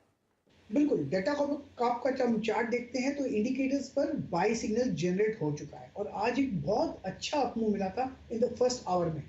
उसके बाद एक पॉज मोड पर है। इसका मतलब ये है कि अब तक सस्टेन हुआ है। अब ट्रेड कर रहा है 212 पे डेल्टा कॉप। 205 का कोई स्टॉप लगा चले तो मुझे लगता है आज के दिनों में 225 तक जा सकता है। यहाँ से 12 रुपए आप मूव अराउंड एटलीस्ट 5 to 6%। तो यस, डेल्टा कॉप अच्छा ही लगता है, बिल्कुल। ओके, तो यहाँ पर एक एक्शन देखने को मिला। इनफैक्ट सुबह से इन स्टॉक्स में तेजी है। याद रखिएगा, डेल्टा कॉप का of course on ground casino है, लेकिन दूसरी तरफ ऑनलाइन गेमिंग में भी है। और कई रिपोर्ट्स ये कह रही थी, सुबह से इस पर सोशल मीडिया पर काफी बातचीत भी हो गई है। जो सरकार टैक्स लगाने की बात कर रही थी वो शायद अगले फिस्कल यानी कि FY24 में पोस्टपोन किया जा सकता है, शायद उसका एक इम्पैक्ट है। लेकिन आइदर वे स्टॉक में बहुत तगड़ा मोमेंटम देखने को मिल रहा है। अच्छा, एक दो और ट्रेड्स आपकी स्क्रीन पर लेकर आते हैं जो खूब चमके हैं। यूपीएल को रिविजिट करेंगे। ये पहला ट्रेड था जिसका जिक्र वीरू ने किया। ये पहला ट्रेड था जो दरअसल मानस ने भी दिया। इसी मंच पर आज 689 के लेवल्स आ चुके हैं। यहाँ पर करीब करीब 3.5% तक का इजाफा बनता दिखाई दे रहा है। दूसरी तरफ आप ध्यान दीजिएगा HUL के ट्रेड पर, क्योंकि वहां पर भी धीरे धीरे करके मोमेंटम जुड़ रहा है। हालांकि आज मैरिको की तरफ से बहुत ही सबड्यूड था वो Q2 का अपडेट, लेकिन क्या इस बारी आप वॉल्यूम पिकअप एक्सपेक्ट कर रहे हैं मयूरेश एफएमसीजी कंपनियों में, या फिर थोड़ा सा फीका माहौल ही रहेगा जैसे मैरिको ने इंडिकेट किया? नहीं, थोड़ा आई थिंक टाइट रह सकता है। आई थिंक दो वजह है। एक, आई थिंक थोड़ा रूरल कंजम्पशन स्लो डाउन हुआ है, क्योंकि पिछले तिमाही में भी काफी एफएमसीजी कंपनीज के मैनेजमेंट ने दर्शाया था कि रूरल कंजम्पशन थोड़ा टेपर ऑफ हो रहा है। एट द सेम टाइम अगर आप देखिए जो इनपुट कॉस्ट है, जो इन्वेंट्री पे बैठे थे वो पिछले दो तिमाहियों से इन टर्म्स ऑफ लीड इन्वेंट्री, वो शायद high cost inventory complete pass through होने के ना होने के कारण आई थिंक थोड़ा मार्जिन पे भी दबाव आ सकता है। तो ये तिमाही थोड़ी टफ रहेगी, पर हमेशा ये मान के चलना चाहिए जब वॉलेटिलिटी आती है तो फार्मा और एफएमसीजी सपोर्ट करने आते हैं। थर्ड क्वार्टर ऑनवर्ड्स आप देखिए जो करेक्शन आया है पाम ऑयल प्राइसेस में, as an example fatty oil prices में, prices are coming down in terms of input cost, और इसलिए आई थिंक जो नई इन्वेंट्री बनेगी तीसरे तिमाही से आई थिंक इबिटा मार्जिन पे बहुत अच्छा और पॉजिटिव प्रभाव लाएगी, क्योंकि जितने इन्होंने प्राइस इंक्रीजेस लिए हैं क्लॉबैक्स थोड़े डिफिकल्ट होते हैं वही प्रोपोर्शन में एज इनपुट कॉस्ट फॉल। तो मुझे लगता है आई थिंक जो वॉल्यूम लेड ग्रोथ है I think third quarter end से वापस आने लग जाएगी। सेकंड क्वार्टर जनरली टफ होगा, but market are probably assuming that. तो मुझे लगता है HUL as per the O'Neil methodology best place stock in the FMCG universe. Opportunity दिख रही है। अच्छा, अब इस बीच स्वाति होतकर तैयार हैं अपना चार्ट का चमत्कार लेकर, फिर हम चलेंगे यतिन के पास जो आपको बताएंगे क्या चल रहा है। लेकिन पहले चार्ट का चमत्कार बताइए स्वाति। ये हर्षदा जी, चार्ट के चमत्कार में मैं बाय कॉल देना चाहूंगी टाटा केमिकल्स के ऊपर। सिंस हम बोल रहे हैं सुबह से कि केमिकल स्टॉक्स काफी स्ट्रॉन्ग चल रहे हैं, काफी अच्छा परफॉर्मेंस दे रहे हैं। टाटा केम की अगर बात करूं तो वीकली फॉर्मेशंस में उसने एक फ्लैट पैटर्न बनाया है and it's on the verge of giving the breakout. तो मुझे लगता है इसमें हमें 1200 के लेवल्स देखने मिल सकते हैं। तो टाटा केमिकल्स करंट लेवल पे बाय कीजिएगा, 1110 का स्टॉप लॉस प्लेस कीजिएगा for immediate target of 1200 rupees. अच्छा स्वाति, आपकी खिलाड़ी वाले ट्रेड्स है ना टाटा केमिकल्स, जीआईसी तो मुझे याद है सुबह में। टाटा केमिकल्स यस मैंने कल दिया हुआ था, कल दिया हुआ है, लेकिन वो ट्रेड होल्ड नहीं कर रही, उससे निकल गई थी स्वाति। लेकिन एक हाँ, ये गेम शो के लिए टाटा केमिकल्स में इन्होंने ट्रेड दिया था, फिर कल उसमें से निकल गई। और ये फिलहाल अभी भी एक अपॉर्चुनिटी है, अगर आप उनको फॉलो कर रहे हैं खिलाड़ी नंबर 1 में, एक अच्छी खासी हरकत देखने को मिल जरूर रही है। चलिए, तो ये फिलहाल बात हुई स्वाति की तरफ से टाटा केमिकल्स में एक ट्रेड। लेकिन अब जोड़ते हैं वीरू को, जो आपको बताएंगे क्या चल रहा है। I beg your pardon, sorry, मैं छुट्टी के मूड में आ गई है ना, तो गिवन है मिड वीक छुट्टी का एक्साइटमेंट। वीरू भी परेशान हो रहे होंगे कि मुझे क्या बताना है, मुझे तो पता ही नहीं। वीरू हाथ जोड़ रहा है। तो हर्षदा, एक इंटरेस्टिंग चीज है एग्रोकेमिकल सेक्टर को लेके, जिसपे हम क्या चल रहा है का ये सेगमेंट कर रहे हैं। बहुत सारे लोगों के ज़हन में एक क्वेश्चन होगा कि बारिश क्योंकि अच्छी हुई है, मॉनसून नॉर्मल से थोड़ा बेहतर है, तो फर्टिलाइज़र शेयर्स अच्छा करेंगे, एग्रोकेमिकल शेयर्स अच्छा करेंगे, पेस्टिसाइड शेयर अच्छा करेंगे। ऐसा लग नहीं रहा है। जो रिसर्च रिपोर्ट्स हम रेफ़र कर रहे हैं और जिन मार्केट एक्सपर्ट्स से हमने बात की है, उनका मानना ये है कि क्योंकि ज़्यादा बारिश हो गई है तो शायद आपको एग्रोकेमिकल सेल्स Q2 में, यानी इस तिमाही में, आपको थोड़े बहुत दिक्कत में आते हुए दिखाई देंगे। इसके 2-3 कारण हैं। सबसे पहले मॉनसून की जो डिस्ट्रीब्यूशन है, ऑब्वियसली पूरे इंडिया का एवरेज नॉर्मल है, अबव नॉर्मल है, लेकिन काफ़ी इलाके ऐसे हैं जहां बहुत ही अनइवन रेंज हुई हैं। तो बारिश जो है क्योंकि समतल नहीं है और काफ़ी अलग जगहों पे अलग असर किया है, कहीं बाढ़ आई है, कहीं सूखा पड़ा है, तो कहीं ना कहीं उसके वजह से एग्रोकेमिकल कंपनीज को दिक्कत आती है। दूसरा कि Q1 में काफ़ी सारी इन्वेंट्रीज थी, क्योंकि मॉनसून का ऑनसेट थोड़ा बहुत डिले हुआ था, तो पहले क्वार्टर में आपके पास काफ़ी सारे इन्वेंट्री थी, माल बचा हुआ था डिस्ट्रीब्यूटर्स के पास, जो सेकंड क्वार्टर में कैरी हुआ। तो पहले क्वार्टर की बिक्री अच्छी हो गई, लेकिन क्योंकि माल आपका कैरी फॉरवर्ड हुआ, सेकंड क्वार्टर के सेल्स वीक होने की संभावना है। इनफैक्ट अगर हम पूरे एग्रोकेमिकल इंडस्ट्री को देख लें तो सिर्फ 5% की ग्रोथ आपको यहां आपको दिखाई देगी एबिटा में, क्योंकि कॉस्ट बढ़ा हुआ है और बिक्री इतनी नहीं हुई है। तो प्रॉफिटेबिलिटी की बात करें तो यहां थोड़ा बहुत आपको प्रेशर देखने को मिल सकता है। एक्सपोर्टर्स हालांकि थोड़े बहुत बेटर ऑफ हो गए, क्योंकि एक्सपोर्ट मार्केट्स बॉयंट है। हम प्रभुदास लीडर की अगर एस्टिमेट देख ले कंपनी वाइज, तो अगर हम quarter on quarter sequential basis पे कंपेयर करें, क्योंकि पिछला जो क्वार्टर है वो मॉनसून क्वार्टर माना जाता है, ये क्वार्टर भी आपको मॉनसून कैरी फॉरवर्ड होता हुआ दिखाई देता है। तो अगर हम देखें तो बेयर क्रॉप साइंसेस की बिक्री जो है रेवेन्यू आपको 11% गिरते हुए दिखाई देंगे ईयर ऑन क्वार्टर बेसिस पे। गोदरेज एग्रोवेट, शारदा क्रॉप, ये दो कंपनीज के भी आपको सेल्स गिरते हुए दिखाई देंगे क्योंकि इन्वेंट्रीज काफी जमा हो गई थी Q1 में। लेकिन अगर आप देखें धानुका एग्री, ऑब्वियसली बेस छोटा है और थोड़ा बहुत एक्सपोर्ट फोकस है, तो यहाँ 28% की आपको ग्रोथ दिखाई देगी सेकंड क्वार्टर के रेवेन्यूज में।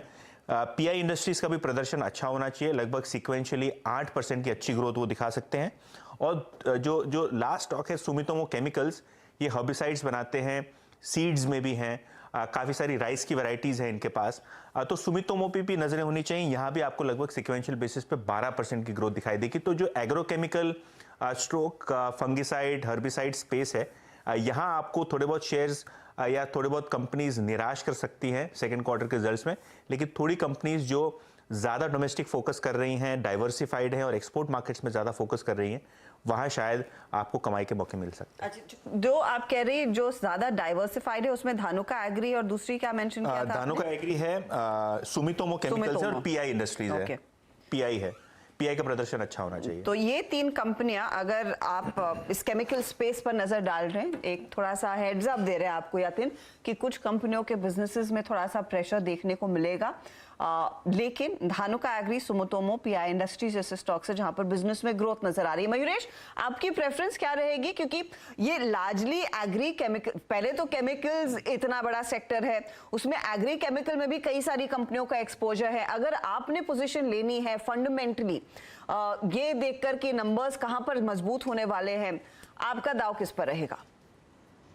नहीं, तो यतिन मोटा भाई के बात से बिल्कुल सहमत हूँ, बट दो चीजें पॉजिटिवली हो रही है। आई थिंक जो इनपुट कॉस्ट है फर्टिलाइजर कंपनीज के लिए, वो अमोनिया हुआ, फॉस्फोरस एसिड हुआ, मेथनॉल हुआ, उसकी कीमतें अच्छी खासी गिर गई है। तो मुझे लगता है कि थर्ड क्वार्टर से वापस जैसे इन्वेंट्रीज बिल्टअप होंगी, I think EBITDA margin should show science of improvement. दूसरा, आई थिंक जो फार्म गेट प्राइसेस और जो सब्सिडी आउटगो है फर्टिलाइजर क्षेत्र के लिए पूरी तरह से, आई थिंक क्या सरकार उनको देती है इन टर्म्स ऑफ पे outs third quarter fourth quarter में, ये बहुत लाजमी होगा। इसको मतलब नजर रखते हुए जो आरबीआई गवर्नर की स्टेटमेंट थी रिजर्वायर लेवल्स को लेके, राबी आउटपुट के पहले यानी जब नवंबर का साविंग चालू होगा विंटर क्रॉप के लिए, I think offtake should start happening in the next few weeks for the winter crop itself. तो मुझे लगता है थर्ड क्वार्टर के नंबर्स बेहतर होने चाहिए, Q2 will be a little bit softer.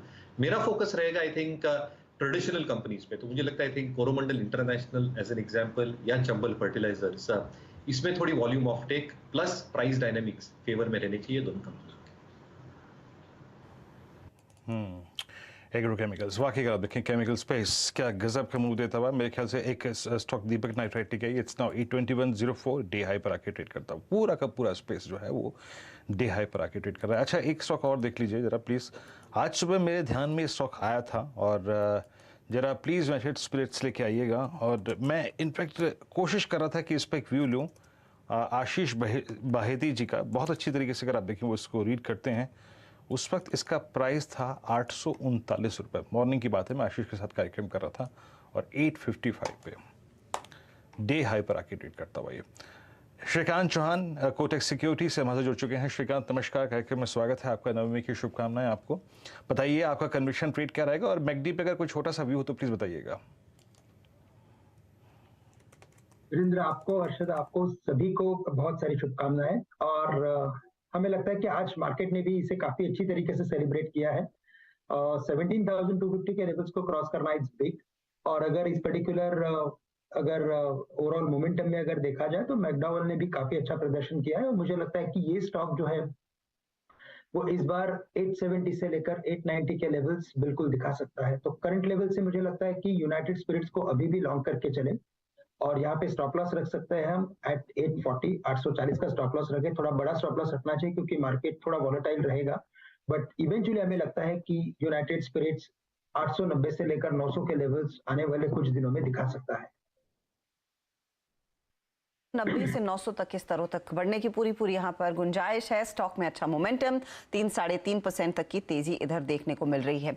चलिए अब बाजार पर एक और राय लेकर आते हैं आपके लिए। मार्केट बिग बॉयस में आज हमारा साथ दे रहे हैं निर्मल बंग के दरअसल इंस्टीट्यूशनल इक्विटीज के सीईओ राहुल अरोरा। राहुल, स्वागत है आपका और नवमी की ढेरों शुभकामनाएं। जैसे श्रीकांत कह रहे थे, बहुत ही अच्छा दिन भी भारतीय बाजारों के लिए साबित होता हुआ दिखाई दे रहा है।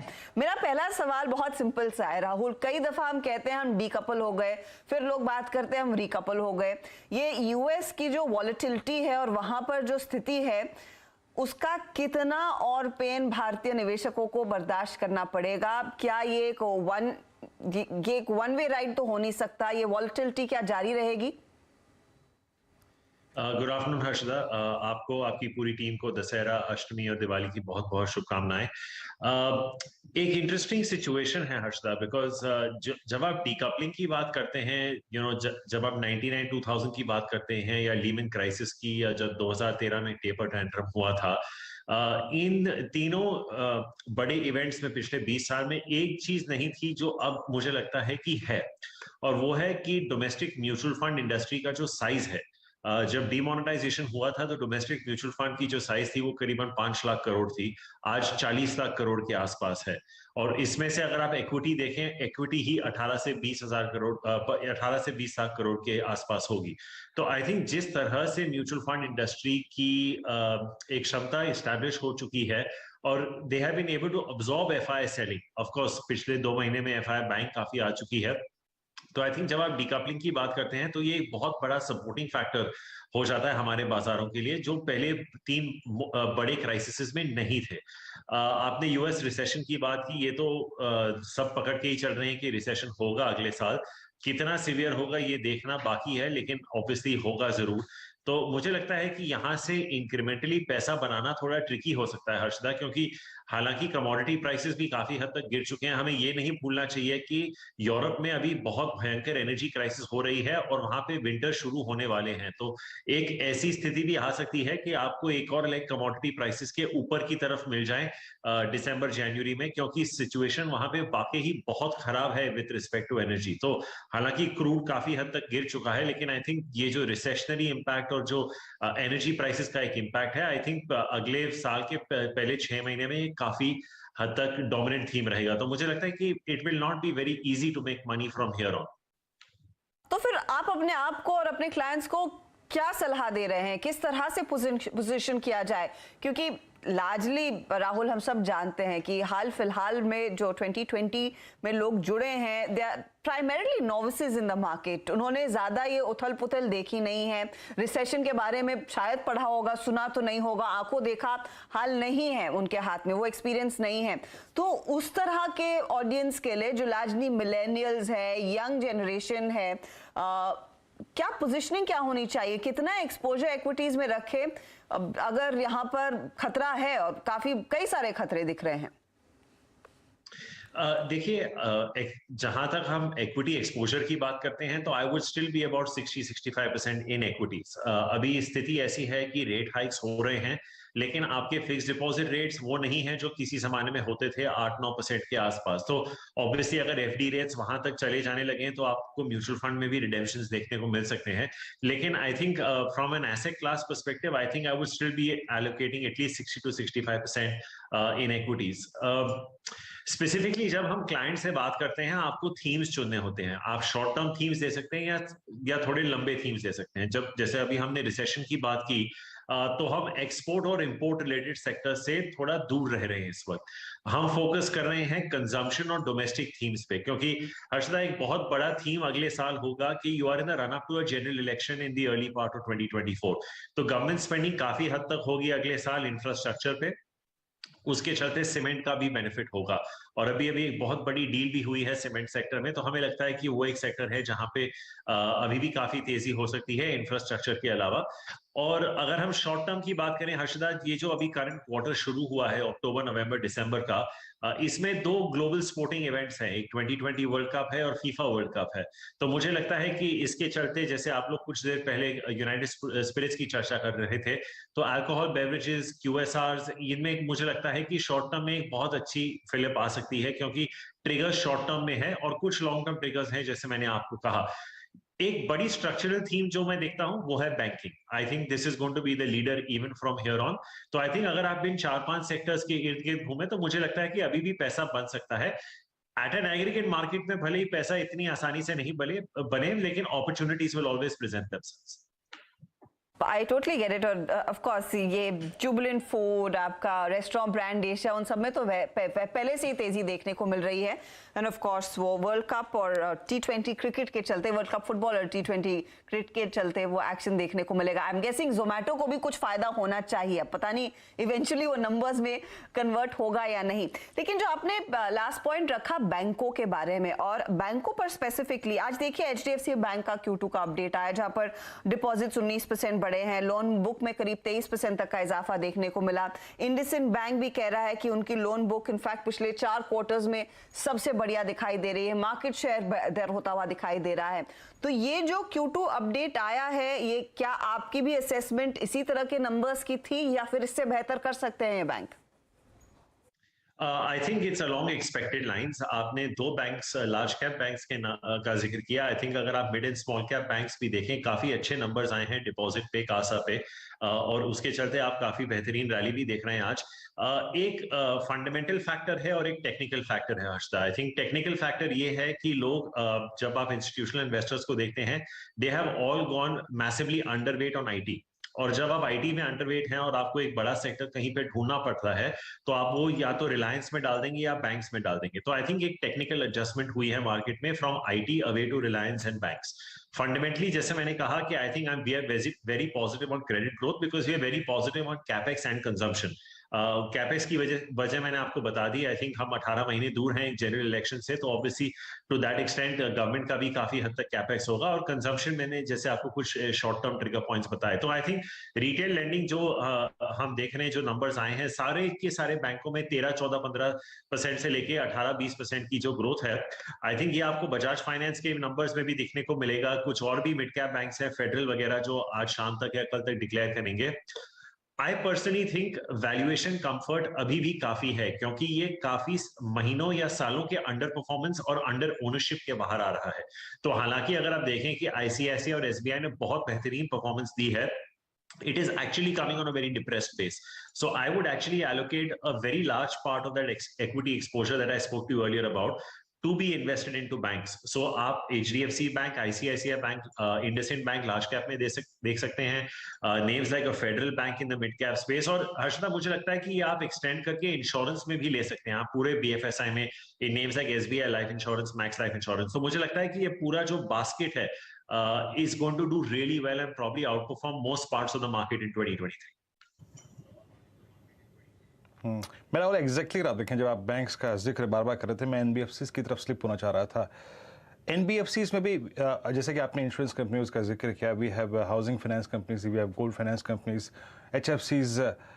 आपका चॉइस क्या रहेगा NBFCs में, और स्पेशली क्या आप अपने आप को रेस्ट्रिक्ट करना चाहेंगे? आई मीन ठीक है, आपने इंश्योरेंस का एक तबका कह दिया, लेकिन B2 तक रेस्ट्रिक्ट करना क्या ठीक अप्रोच रहेगी इस वक्त अपने आप को NBFCs? नहीं Virendra ji, I think it's a very interesting play, क्योंकि आई थिंक मैं आप ही के चैनल पे कुछ समय पहले दीपक पारेख जी का इंटरव्यू देख रहा था, आई थिंक 2-3 महीने पहले, जब उन्होंने बताया था कि उन्होंने अपने करियर में ऐसे हाउसिंग सेल्स नहीं देखे जैसे कोविड के पहले लॉकडाउन के खुलते ही उन्होंने जो सेल्स देखे हैं।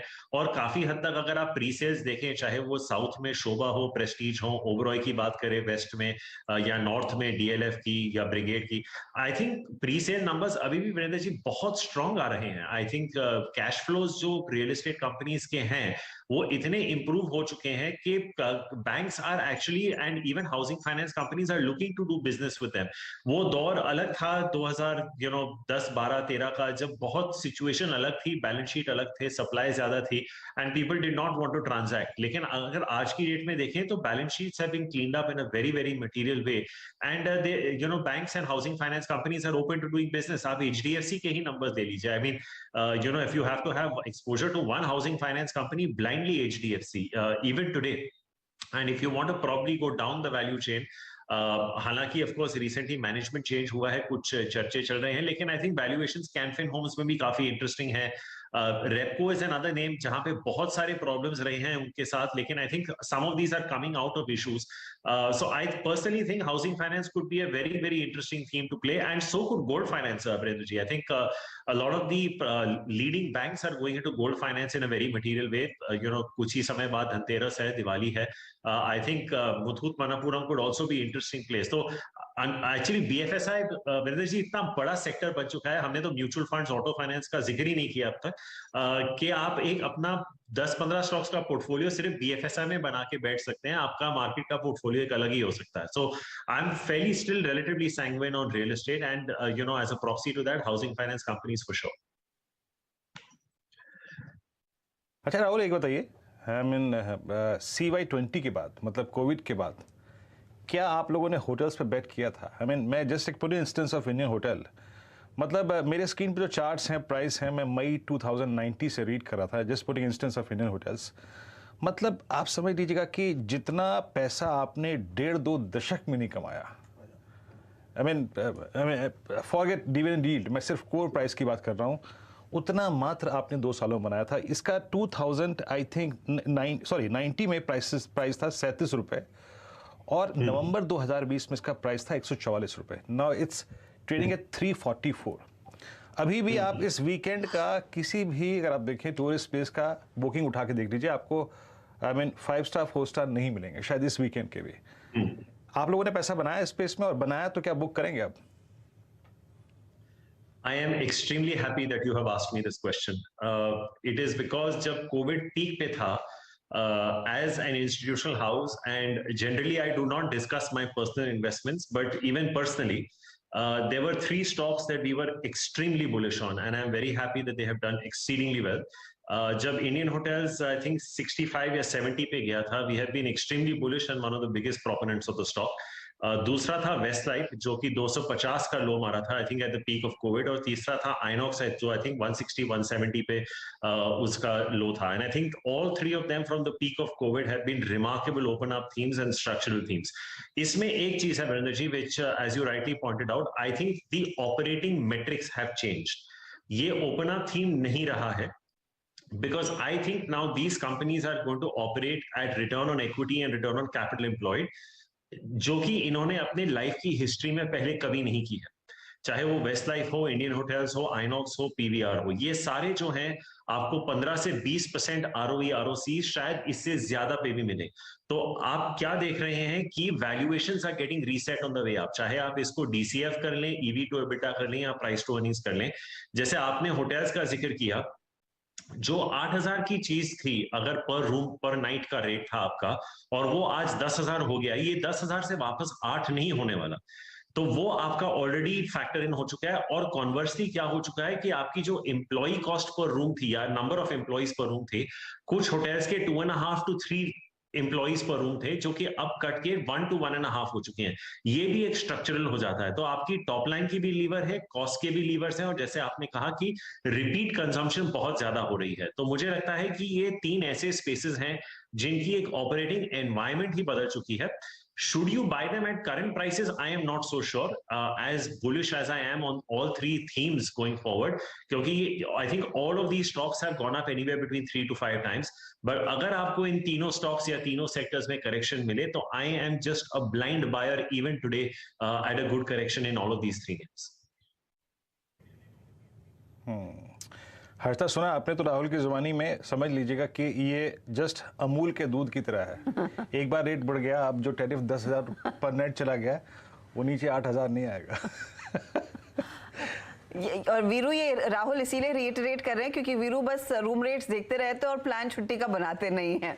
ठीक है, तो वीरू अभी आपको थोड़ा सा, मैं जब ये सवाल अगला पूछ रही हूँ, आप देख लीजिए कि कहाँ पर छुट्टी आप मना सकते हैं। अच्छा राहुल, टेक्नोलॉजी कंपनियां, क्योंकि वहां से बड़े पैमाने पर पैसा निकल रहा है, स्पेशली जब हम नैस्डैक के हाल देखते हैं, भारतीय आईटी कंपनियों की तस्वीर कैसी है उसका अंदाजा हमें 10 तारीख को लग जाएगा जब टीसीएस अपने नतीजों की घोषणा करेगा। अब रफ तो यही है कि बहुत ही माइल्ड रेवेन्यू ग्रोथ देखने को मिलेगी इस पर्टिकुलर क्वार्टर में, ये हमारे एस्टिमेट्स हैं। आपको क्या लग रहा है, कंपनियां एक्सेप्ट करेंगी कि हाँ दिक्कत है? बिकॉज हम सब ने देखा है कि वो वेज को लेकर के अपडेट्स निकल कर आए, साथ ही साथ एक रिपोर्ट आज ही थी कि फ्रेशर्स जिनको ऑफर लेटर्स दिए गए थे वो ऑफर्स एकदम स्क्रैप कर दिए गए क्योंकि बिजनेस कंडीशंस इतने बेहतर नहीं हैं।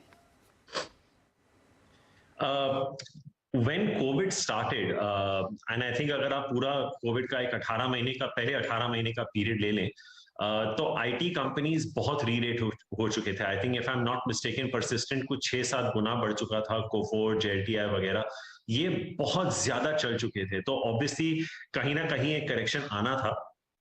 डिस्पाइट द करेक्शन, अगर आपने लॉस पे लिया था, you are still sitting on very handsome profits in the IT sector.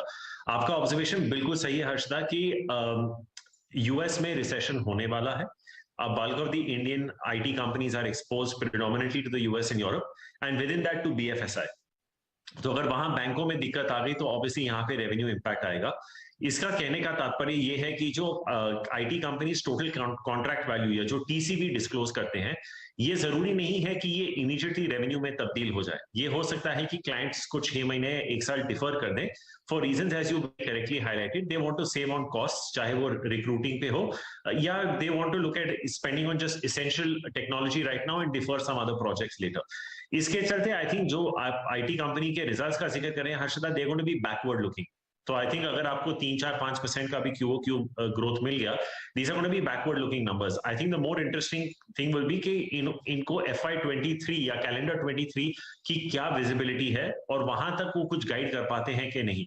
मुझे नहीं लगता कि वो एक बड़ा बेट लेंगे। आई think this kind of commentary will probably be given out after the third quarter results, but एक झलक जरूर मिल जाएगी इस क्वार्टरली रिजल्ट्स में कि मैनेजमेंट की दिशा किस तरफ जा रही है। As a sector call, we would still recommend being underweight because अभी तक हमें पता नहीं है कि यूएस में हार्ड लैंडिंग होगी, सॉफ्ट लैंडिंग होगी, क्या स्थिति बनेगी वहां पे। क्योंकि जैसे आप जानते हैं हर्षदा, यूएस का जो इन्फ्लेशन है वो 50% हाउसिंग से आता है, और अगर वहां पे पूरी हाउसिंग मार्केट को आप क्रैश कर देंगे तो उसका डायरेक्ट इम्पैक्ट बैंकों पे ही आएगा वहां पे। तो to that extent I think I would be a little cautious on approaching IT right now. अगर आपका पैसा बना है, you can definitely take profits and move it either into consumer, cement और banks. And if you have not entered this sector yet, I think आपको यहाँ से भी बेहतर भाव मिल सकते हैं as the rest of this calendar year or early part of next year also. Rahul, बहुत बहुत शुक्रिया हमारे लिए समय निकालने के लिए। आपने साफ कह दिया है कि कहाँ पर एक्सपोजर रखना है, कहाँ से थोड़ा सा संभल कर चलना है। शुक्रिया और दशहरे की ढेरों शुभकामनाएं आपको। चलिए मार्केट पर लौटते हैं। राहुल अरोरा ने कई सारे स्टॉक्स का जिक्र जरूर किया, लेकिन अब एक खास फंडा ट्रेड, फंडामेंटल बेसिस पर एक मिड कैप ट्रेड जो मयूरेश जोशी ने आपके लिए चुनकर रखा है। मयूरेश बताइए, मिड कैप फंडा। आई थिंक काफी डिस्कशन हुआ है इसका, वीरू जी ने किया, आई थिंक काफी टेक्निकल एनालिस्ट दोस्तों ने भी किया है। टाटा केमिकल्स हमारी ग्लोबल रिसर्च टीम को ये काफी पसंद आ रहा है। 2-3 चीजें हो रही है। एक तो आई थिंक जो सोडा ऐश में इनका डोमिनेंस है, world's 3rd largest soda ash maker है।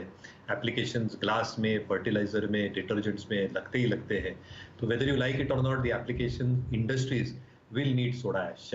जो एक्सपेंशन कर रही है कैपेसिटीज की 4.3 मिलियन टन से लेके 6 से 7 मिलियन टन तक, जो केपेक्स लगा रही है 3000 करोड़ के आसपास, to also increase sodium bicarbonate facilities capacities. और जो इनके फैसिलिटीज है यूएस और कीनिया में, they are on a very very strong footing. UK की थोड़ी दिक्कतें जरूर हो सकती है, but they have taken price increases, but UK is only 10% of its overall soda ash volume, so they have taken substantial price hikes to mitigate costs. दूसरा, अगर आप देखें जो डेट इक्विटी सेगमेंट या पोर्शन है बैलेंस शीट के ऊपर, ये 0.3-0.4 टाइम्स है, और कंपनी की इच्छा है कि $100 मिलियन और कम कर दे in the coming year itself. Third, I think जो expectation in terms of revenue growth, 25% की रेवेन्यू ग्रोथ और 50% की profitability growth with EBITDA margins around 25-26%, ये स्टॉक को बहुत स्ट्रॉन्ग फुटिंग पे रखेगी। तो हमारी ग्लोबल रिसर्च टीम को हर्षदा जी टाटा केमिकल्स काफी पसंद आ रहा है। 1150 एक की पिवट लेवल है, तो आई थिंक कंडीशनल बाय होगा, 1150 के ऊपर निकल जाएगा तो ये लगता है एक बहुत बेहतरीन मोमेंटम मिलेगा इस स्टॉक। जी हाँ, डोमेस्टिक ग्लोबल टेक्निकल फंडामेंटल सारी झोंक लगा दी। अगर आप देखें मयूरेश जी ने यहाँ पे टाटा केमिकल पे, आप भी केमिकल के लोचे में फंसे हुए नजर आए मयूरेश जी। शुरू में भी अगर आप देखें यही कॉल थी और आखिरी में भी यही कॉल है, टाटा केमिकल।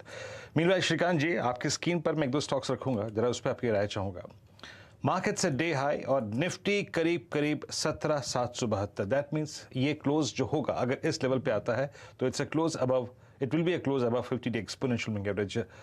आगे की तेजी को स्पॉन्सर करने के लिए टू मूव टुवर्ड्स 20 डे मा या फिर टू मूव टुवर्ड्स 17,500, श्रीकांत कौन कौन से बैंक्स ज्यादा अगर आप देखें कंट्रीब्यूट कर सकते हैं, या फिर इंडेक्स में शुमार हैवी वेट्स पे आपका कन्विक्शन कहां पे है इस वक्त?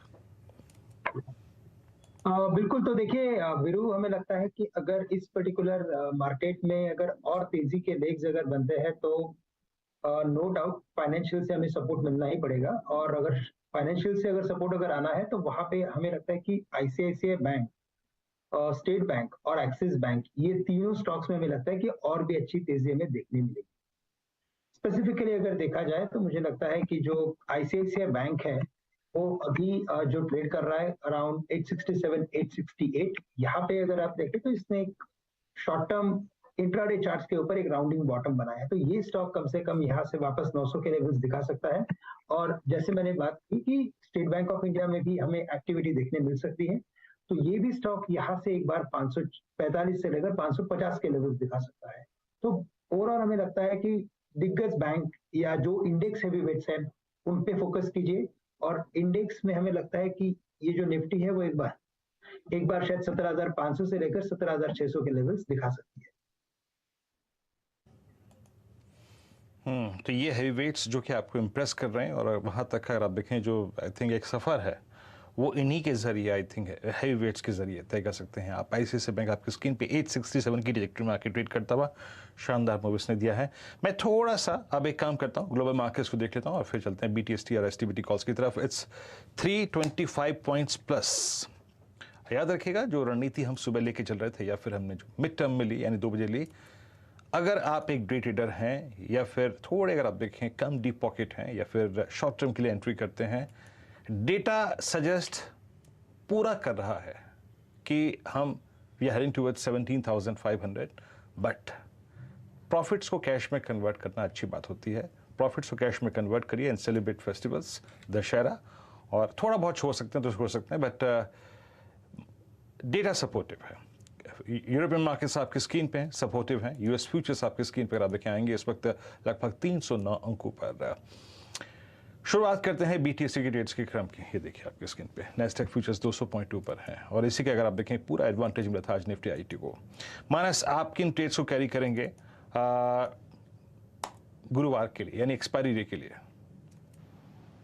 देखिए, बायोकॉन को लेके जाएंगे। बायोकॉन पिछले 5 दिनों से एक स्मार्ट अपमूव दिखा रहा है। 275 से 299 तक की रैली हो गई, लेकिन देखिए पॉइंट ये कि आज ये 20 डे मूविंग एवरेज को ब्रीच करके उसके ऊपर क्लोज दे रहा है और वहां पर वॉल्यूम, तो मेरा समझना है कि अब ये पहले तो 50 डे और उसके बाद शायद 100 डे मूविंग एवरेज की तरफ जाने की कोशिश करेगा। तो 310 के टारगेट के लिए यहाँ पर खरीदारी करेंगे 294 के स्टॉप लॉस के साथ। तो बायोकॉन में एक बीटीएसटी कॉल लेना चाहिए। बायोकॉन में एक बीटीएसटी ट्रेड, तेजी का ट्रेड, 2.5% की बढ़त पर है स्टॉक, तो मौका खरीदारी का साफ दिखा है मानस को। आशीष बताइए आपका ट्रेड क्या होगा? जी Harshita ma'am, Infosys as a BTST suggest करना चाहूँगा। जिस हिसाब से वीरेंद्र ने बताया कि अभी आईटी में काफ़ी अच्छा नैस्डैक के कारण पुल बैक देखने मिला है। इन्फोसिस ऑलमोस्ट 1 मंथ के बाद अपना 20 डे मा रीगेन किया है, काफ़ी शॉर्ट्स भी निकलते हुए दिख रहे हैं इसमें से। तो मुझे लगता है कि अब आईटी पे ध्यान रखना चाहिए। तो 1410 का एक स्टॉप लॉस लगाकर खरीदारी की सलाह रहेगी फॉर अ टारगेट ऑफ 1460। 1460 के टारगेट के लिए इन्फोसिस में दरअसल तेजी का ट्रेड लेकर चले, ये फिलहाल आपके लिए एक और खरीदारी की राय है। श्रीकांत, आपका क्या इरादा है, तेजी करेंगे? हाँ बिल्कुल, इनफैक्ट काफी सारे ब्रॉडर मार्केट से स्टॉक जो है वो अपने ब्रेकआउट में जा रहे हैं, और उसमें अगर आप देखें तो मुझे लगता है कि IRCTC ये एक ऐसा स्टॉक है कि जिसमें काफी अच्छा एक शानदार टेक्निकल पैटर्न बन रहा है, और मुझे लगता है कि अगर इसके ब्रेकआउट में से अगर ये स्टॉक जैसे एक्सपेक्टेड अगर वैसे ही अगर चलता है तो शायद ये 800 के भी लेवल्स दिखा सकता है। लेकिन बिकॉज कि एक शॉर्ट टर्म व्यू लेना है तो मुझे लगता है कि ये स्टॉक करंट लेवल से खरीदें, 707 रुपए का स्टॉप लॉस रखें 707 का, और टारगेट्स हम रखेंगे यहाँ पे 755 के। 755 के लिए IRCTC में एक मौका खरीदारी का करीब 2% का इजाफा। मयूरेश, कोई ट्रेड जो आपके हाथ में है BTST के तौर पर? हाँ नहीं बिल्कुल, आई थिंक जो ओनिल मेथोडोलॉजी में एक हमारा एक क्यूरेटेड लिस्ट है, new high in RS line after 4 year decline, उसमें प्रताप स्नैक्स आ रहा है अर्चिता जी। तो मुझे लगता है आई थिंक जो नतीजे पहले तिमाही में आए थे, EBITDA मार्जिन पे एक लॉस दिखाया था, पाम ऑयल प्राइसेस की वजह से था। Palm oil prices have come of significantly, तो आई थिंक दूसरे तिमाही से अच्छी खासी आई थिंक एक ग्रोथ देखने मिलेगी। 125 SKUs है, यानी जितने उनके ब्रांड्स हैं, डायमंड को लेके, अवध स्नैक्स को लेके, यहाँ पे जो उनकी रीच है रूरल इंडिया में specifically I think 2.2 million, 1500 distributors है, अप्रॉक्सीमेटली 11 मिलियन पैकेट्स ये हर दिन बेचते हैं। और जैसे आई थिंक राहुल भी अभी बता रहे थे, जो आई थिंक इवेंट्स आ रही है, sporting events all across in the next few weeks, I think जो ये अप्रोप्रिएटली प्राइस्ड है इन टर्म्स ऑफ मंचीज, ये प्रताप स्नैक्स को शायद फेवर में रखे। तो आई थिंक जो ये क्यूरेटेड लिस्ट में दिख रहा है from immediate short term trade perspective, शायद प्रताप स्नैक्स हो सकता है। स्नैक्स का मेरे को येलो डायमंड चिप्स पता है, दूसरे कौन से प्रोडक्ट्स है मयूरेश? येलो डायमंड्स है, एक रिंग्स और पफ्स करके आते हैं, एक पेलेट स्नैक्स है, उनकी एक नमकीन की डिश है, और अवध में भी उनके पास आई थिंक फ्रायम्स और ये सारी चीजें हैं। तो I think they have diversified a lot of SKUs। Business diversify हो रहा है, और सिर्फ येलो डायमंड चिप्स नहीं, बहुत सारे और प्रोडक्ट्स कंपनी ने लॉन्च कर दिए हैं। स्टॉक में तेजी तो हुई, आप देखिए क्या 12 महीनों में 37% तक का रिटर्न इसने दिया है, तो छुपा रुस्तम निकला है, चुपचाप इस स्टॉक ने परफॉर्म करके दिखाया पिछले 12 महीनों में। अच्छा, स्टॉक्स जो छुपे रुस्तम बिल्कुल नहीं है, तेजी हो रही है तो छाती ठोक कर तेजी हो रही है, वो है डिफेंस कंपनियां। मझगांव डॉक आपकी स्क्रीन पर लेकर आएंगे, 8% से ज्यादा का उछाल आज के दिन। भारत डायनामिक्स 3.5% ऊपर, गार्डन रीच शिपयार्ड 4.5% तक की तेजी, हिंदुस्तान एरोनॉटिक्स 3% की बढ़त पर कारोबार कर रहा है। एक बार मिश्र धातु भी लेकर आते, क्योंकि मिश्र धातु याद रखिएगा कुछ वो बुलेट प्रूफ वेस्ट जैसे कुछ प्रोडक्ट्स बनाती है, उसमें भी क्या तेजी देखने को मिली है, लेकर आइए प्लीज। हाँ, वो रात देखिए आपके सामने, करीब करीब 2% ऊपर, तो ये पॉकेट काफी ज्यादा स्ट्रेंथ वाला है। श्रीकांत, इनमें से कोई अगर ट्रेड अब चार्टिकली लेना हो तो कहां पर आपको लग रही है और तेजी आएगी, क्योंकि लगभग ये सभी काउंटर्स अब ब्लू स्काई जोन में है। 525 का 52 वीक हाई था, मझगांव का 555 पर ट्रेड कर रहा है। भारत डायनामिक्स 979 का 52 वीक हाई छूकर अब 909 पर है। गार्डन रीच 372 52 वीक हाई पर है। अब अगला पड़ाव क्या रहेगा, क्या लेवल्स देखने को मिल सकते हैं और किस पर आप दाव खेलेंगे? बिल्कुल, इनफैक्ट सभी स्टॉक्स में इतनी अच्छी तेजी बनी है, और इनफैक्ट एवरी राइज इन सभी स्टॉक्स में वॉल्यूम बढ़ के आ रहे हैं। अगर मुझे लगता है कि इनमें से किसी एक स्टॉक के ऊपर अगर फोकस करना है, क्योंकि अभी अगर रैली हो चुकी है, तो मुझे लगता है उन स्टॉक्स को पकड़ना चाहिए जहां पे करेक्शन हो चुका है और वापस वो रैली में री एंटर कर रहे हैं। तो भारत डायनामिक्स को करंट लेवल से लॉन्ग करके चले। हमें लगता है कि ये स्टॉक ने एक अच्छा खासा असेंडिंग ट्रायंगल फॉर्मेशन किया था, एक अच्छा ब्रेकआउट के बाद एक करेक्टिव पैटर्न भी बना है। अगर ये स्टॉक एज पर फॉर्मेशन चलता है तो मुझे लगता है कि 1100 से लेकर 1200 के लेवल्स भी दिखा सकता है, लेकिन अगर शॉर्ट टर्म व्यू से लेना है तो मुझे लगता है कि 950 960 के लेवल्स बिल्कुल दिखा सकता है। करंट लेवल से इसे लॉन्ग करें, और स्टॉप लॉस हम रख सकते हैं तकरीबन 890 के करीब का। तो 950 शॉर्ट टर्म में, 1100 1200 तक के लेवल्स थोड़ा सा मीडियम टर्म में, यह बात हो रही है BDL की, भारत डायनामिक्स की। बड़े पैमाने पर टोपीडोज के प्रोजेक्ट्स इनके हाथ में हैं इंडियन नेवी के लिए। अच्छा, एक तो और काउंटर्स मानस एक बार देखिएगा प्लीज। एक तो टीवीएस मोटर में काफी एक्शन देखने को मिला। आज हम सुबह जब कार्यक्रम खोल रहे थे तब मेंशन भी कर रहे थे कि ऑटो कंपनियों में फिर से जोश और फिर से तेजी देखने को मिल रही है। बिक्री के आंकड़े भी अच्छे थे, अब 4% का इजाफा। OI इंटरेस्ट हमने देखा है 10-10.5% बढ़ता हुआ। तेजी करेंगे क्या? 1039 के लेवल्स पर है ये स्टॉक। देखिए अर्षिता जी, 7 दिन हो गए, 7 दिन से स्टॉक लगातार 1040 पर रेजिस्टेंस फेस कर रहा है और 1000 के आसपास सपोर्ट ले रहा है, तो थोड़ा इंतजार करना बेहतर रहेगा। आई थिंक 1040 1042 के ऊपर खरीदारी करेंगे तब एग्रेसिव होकर खरीदारी कर सकते हैं 1025 के स्टॉप लॉस के साथ, और तब आप टारगेट भी बड़े सेट कर सकते हैं करीब 1080 के। ओके चलिए, अब आपको यहाँ पे एक प्रोस्पेक्टिव तो मिल ही गया कि आपको क्या कैरी करना है थर्सडे मॉर्निंग के लिए और क्या नहीं कैरी करना है। ग्लोबल मार्केट्स, चाहे वो यूरोपियन हो चाहे वो यूएस फ्यूचर्स हो, सारे के सारे अगर आप देखें ठीक ठाक हैं और आई थिंक सपोर्टिव हैं। अब एक बार देखते हैं आज के मार्केट का बिहेवियर क्लोजिंग के वक्त आते आते कैसा रहा। That means in terms of breadth in derivatives कैसी रही। अगर आप आज की मतलब जो क्लोजिंग ऑलमोस्ट डे हाई की ट्रेजेक्ट्री में है, अब आप 50 डे एक्सपोनेंशियल मूविंग एवरेज अगर आप ब्रेथ को देखें तो इसमें 120 एडवांसेस, यानी जो सुबह 9:15 पे 9:30 पे था डेटा, वो थोड़ा सा इम्प्रूव ही हुआ है। और 120 advances M financials, IDFC first bank, Zee entertainment, IDFC, Indian housing finance, banks, chemicals और NBFCs आज अगर आप देखें छाए रहीं। और इसका देखिए इस सेशन का सबसे बड़ा एक क्रक्स था M&M फाइनेंशियल्स। एक अच्छी खबर आई थिंक और एक क्वार्टरली अपडेट अगर आप देखें स्ट्रॉन्ग। एक बुरी खबर के बाद जिस प्रकार की शॉर्टिंग हुई थी इस स्टॉक में, वो कंप्लीटली अगर आप देखें यू टर्न हो गई। आज जैसे ही 17,000 के ऊपर ये बाजार ऊपर खुला, शॉर्ट के हाथ से बात निकल गई थी। ये एक स्ट्रॉन्ग रिफ्लेक्शन है इस आई थिंक क्लोजिंग का, इस सेशन का। और शॉर्ट कवरिंग हुई L&T फाइनेंस में, सेल में, फिर एंटरप्राइजेस में, USL। याद रखिएगा आज नवमी है, यानी ऑलमोस्ट जो एक रिस्ट्रिक्शन पीरियड जो होता है वो अपने अंतिम पड़ाव में है, तो ये भी एक ट्रिगर हुआ है इस स्टॉक के लिए। बाकी अगर आप देखें शॉर्ट बिल्डअप जो था वो GSPL, पावर ग्रिड, PVR, संवर्धन, मदरसन सुमी और ढाबर में शामिल था। और इप्का लैब में अगर आप देखें आज लॉन्ग अनवाइंडिंग हुई, लॉन्ग अनवाइंडिंग मात्र एक काउंटर में, and it was Ipca lab. मैं कुछ स्टॉक्स का और जिक्र करता हूं जहां पे अगर आप देखें आज सेक्टर्स, इनफैक्ट मैं सेक्टर्स मार्क करना चाहूंगा जिसमें सबसे स्ट्रॉन्ग बिल्डअप हुआ।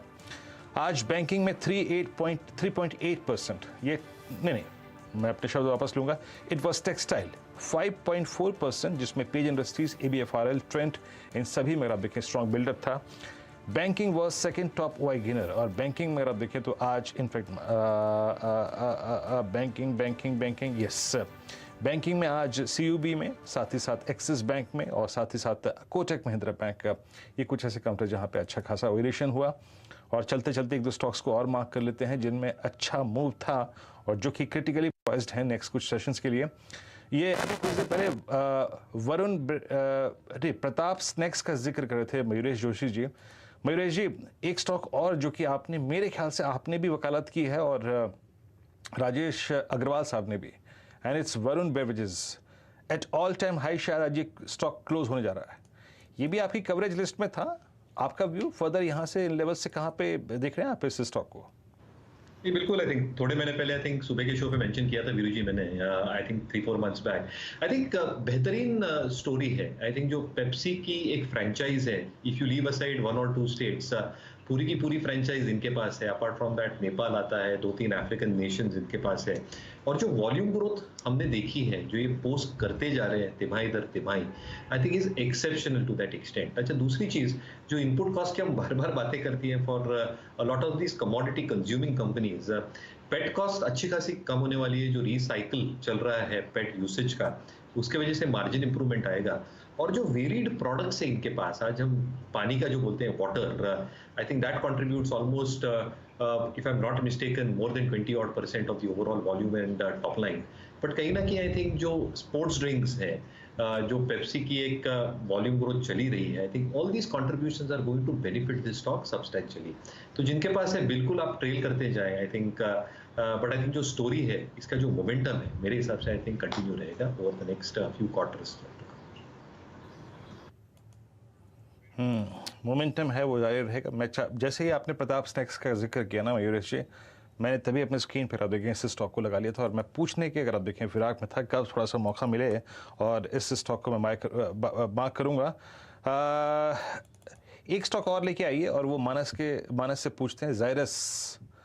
मानस, ऑल दो ये सेशन, इसका स्ट्रक्चर, इसका बिहेवियर, इसकी चॉइस जो थी वो फार्मा नहीं थी, बट ज़ायरस इटसेल्फ इतना स्ट्रांगली पॉइज्ड है कि पूछिए मत। और आज के सेशन में भी कल की इतनी स्ट्रांग मूव के बाद और पूरे 2 हफ्तों के स्ट्रांग मूव के बाद इसने आज फिर डिलीवर किया।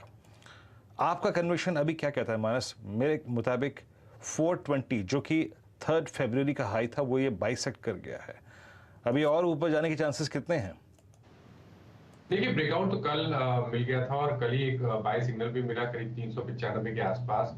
मतलब मेरा समझना था कि करीब 420 तक के स्तर देखने को मिलेंगे, जो कि ऑलरेडी आज स्टॉक ने टेस्ट कर लिए हैं। बट फिर भी क्योंकि चार्ट्स पे कहीं पर कोई प्रॉफिट बुकिंग के या तो वीकनेस के साइन नहीं है, आई थिंक बेटर स्ट्रेटेजी है कि स्टॉप लॉस को ऊपर रिवाइज कर लीजिए 414 पे और बने रहिए। देखिए अगर ये 421 422 के ऊपर निकला तो शायद आपको 442 तक के स्तर भी देखने को मिल जाएंगे, इसलिए स्ट्रॉन्ग स्ट्रक्चर है, इसलिए स्टॉप लॉस रिवाइज करिए 414 पे और बने रहिए स्टॉक।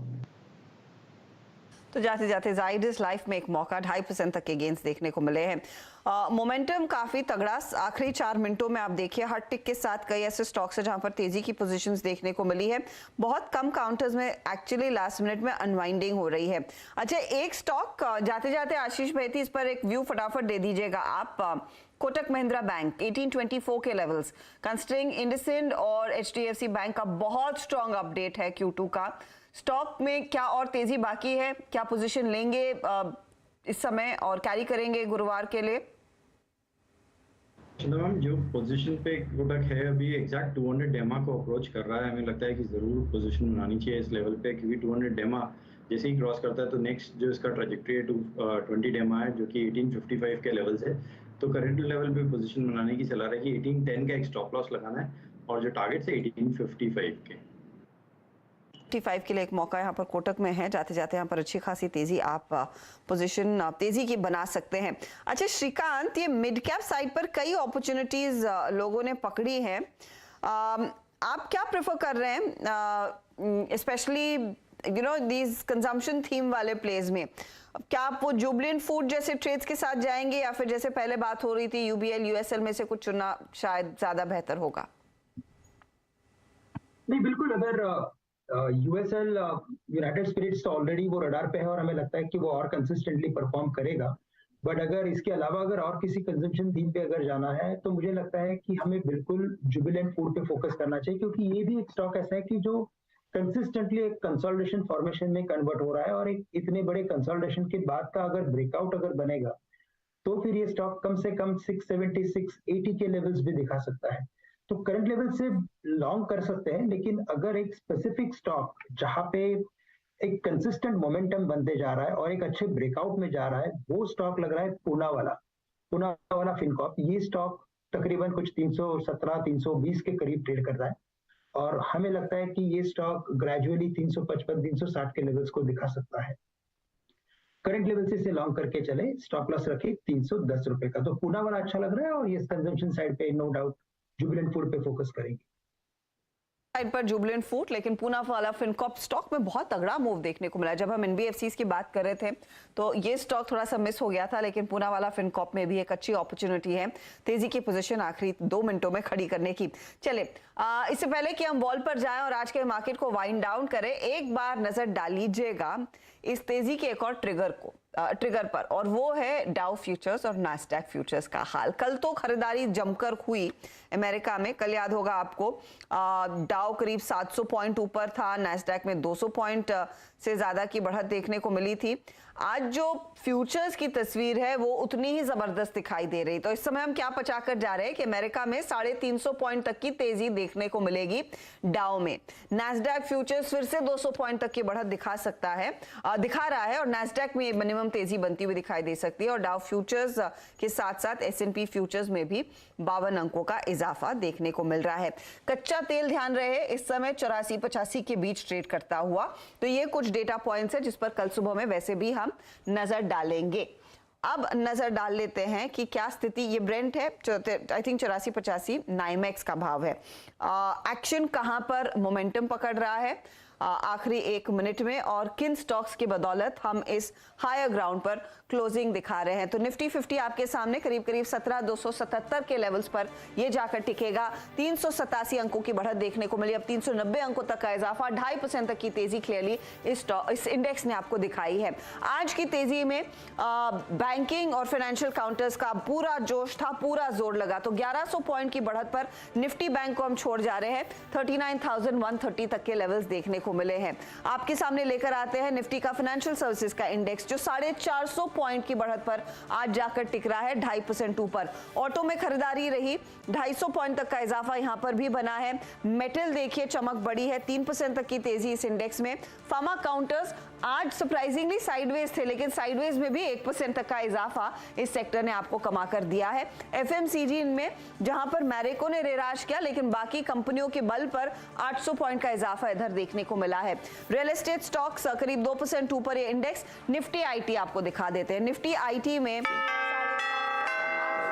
तक की बढ़त देखने को मिली है।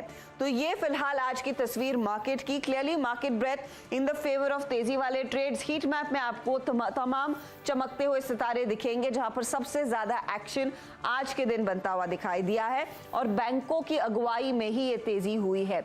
इंडसइंड बैंक बहुत ही स्ट्रॉन्ग कमेंट्री, Q2 के अपडेट में 5.5% ऊपर। बजाज फाइनेंस में भी तेजी देखने को मिली। इसके बाद आप गौर करिएगा, एक्सिस बैंक 2.5% ऊपर, HDFC में 3% का इजाफा उनके Q2 अपडेट पर। HDFC बैंक में भी करीब 3% तक की तेजी बनती हुई दिखाई दी है Q2 अपडेट पर। फॉलो किया है कोटक ने, जो लगभग अपने 200 DMA के पास बंद होता हुआ दिखाई दिया। 2-2.25% तक का उछाल इधर भी आया है। कोल इंडिया, UPL ये तेजी वाले काउंटर्स थे। टेक्नोलॉजी कंपनियों के नतीजे आना शुरू होंगे सोमवार से। TCS देखिए 3.5% ऊपर आज। Infosys, Tech Mahindra, HCL Tech सब में तेजी देखने को मिली थी। लूजिंग एंड पर हल्का सा आपका डॉक्टर रेड्डीज और पावर ग्रिड थे। आधे से 1% तक की गिरावट यहां पर देखने को मिली है, लेकिन थोड़ा सा कूल ऑफ किया इन काउंटर्स में। मैं ये नहीं कहूंगी कि शॉर्ट की पोजीशंस है वो नहीं है, कूल ऑफ देखने को मिला है, लेकिन ये पूरा मार्केट का हाल, HUL का योगदान, मारुति का योगदान, रिलायंस इंडस्ट्रीज का योगदान और बैंकों का तो योगदान रहा ही है। ये रहा है आज का सेशन। 17,280 के करीब हम जाकर टिक रहे हैं। 392 अंकों की बढ़त पर यहां पर ट्रेड जाकर टिका है। चलिए आज के दिन फिर इस तेजी वाले माहौल में सीधा सौदा में किस तरह के रिटर्न्स और किन स्टॉक्स ने सबसे ज्यादा रिटर्न्स कमाए वो आपके सामने। तो आशीष ने M&M फाइनेंशियल पर दाव लगाया था, 11.5% की तेजी। किर्लोस्कर इलेक्ट्रिक 5% भागा। विप्रो में 3% की बढ़त, तो MGL में भी 2.5% तक का इजाफा दर्ज हुआ है। नीरज ने मेटल्स पर फोकस किया। JSPL 4.5% ऊपर, वेदांत में 4% का इजाफा, हिंदुस्तान कॉपर 3-3.25% ऊपर और JSW स्टील में भी हमने देखा लगभग 3.5% तक की बढ़त देखने को मिली है। तो ये है वो विनिंग ट्रेड्स आज के, जो सीधा सौदा में आपको सुझाए गए थे। कुल मिलाकर एक शानदार सत्र। आज नवरात्रि के 9वें दिन भारतीय बाजारों ने भी आप कह सकते हैं तेजी का गरबा जरूर खेला है। वीरू। जी हाँ हर्षदा, आप यकीन मानिए आज सुबह सुबह जब एक्सिस निफ्टी 260 अंक ऊपर था, 250 अंक ऊपर था और जिस क्लस्टर में खुल रहा था ये होने की उम्मीद थी, और इसीलिए जो 4 पंक्तियाँ लिखी थी आज, और उन्हीं के साथ आपको छोड़ जाते हैं। जब निफ्टी डाउ से कह रहा था कि हरे रंग में कल वो डूब गया, क्या ऊपर वो कल खूब गया, हरा रंग मुझ पर भी छाया है, शुभ मंगल फिर आया है, हरा रंग का मजा लीजिए, लाल न जाने कितना झेला है, ये नवमी की शुभ बेला है, ये नवमी की शुभ बेला है। एक बार फिर से मेरे और हर्षदा और पूरे CNBC आवाज परिवार की तरफ से आपको नवमी की शुभकामनाएं। कल रावण दहन के बाद गुरुवार को एक्सपायरी डे पे फिर होगी आपसे मुलाकात। तब तक के लिए नमस्कार और एक बार फिर से शुभकामनाएं।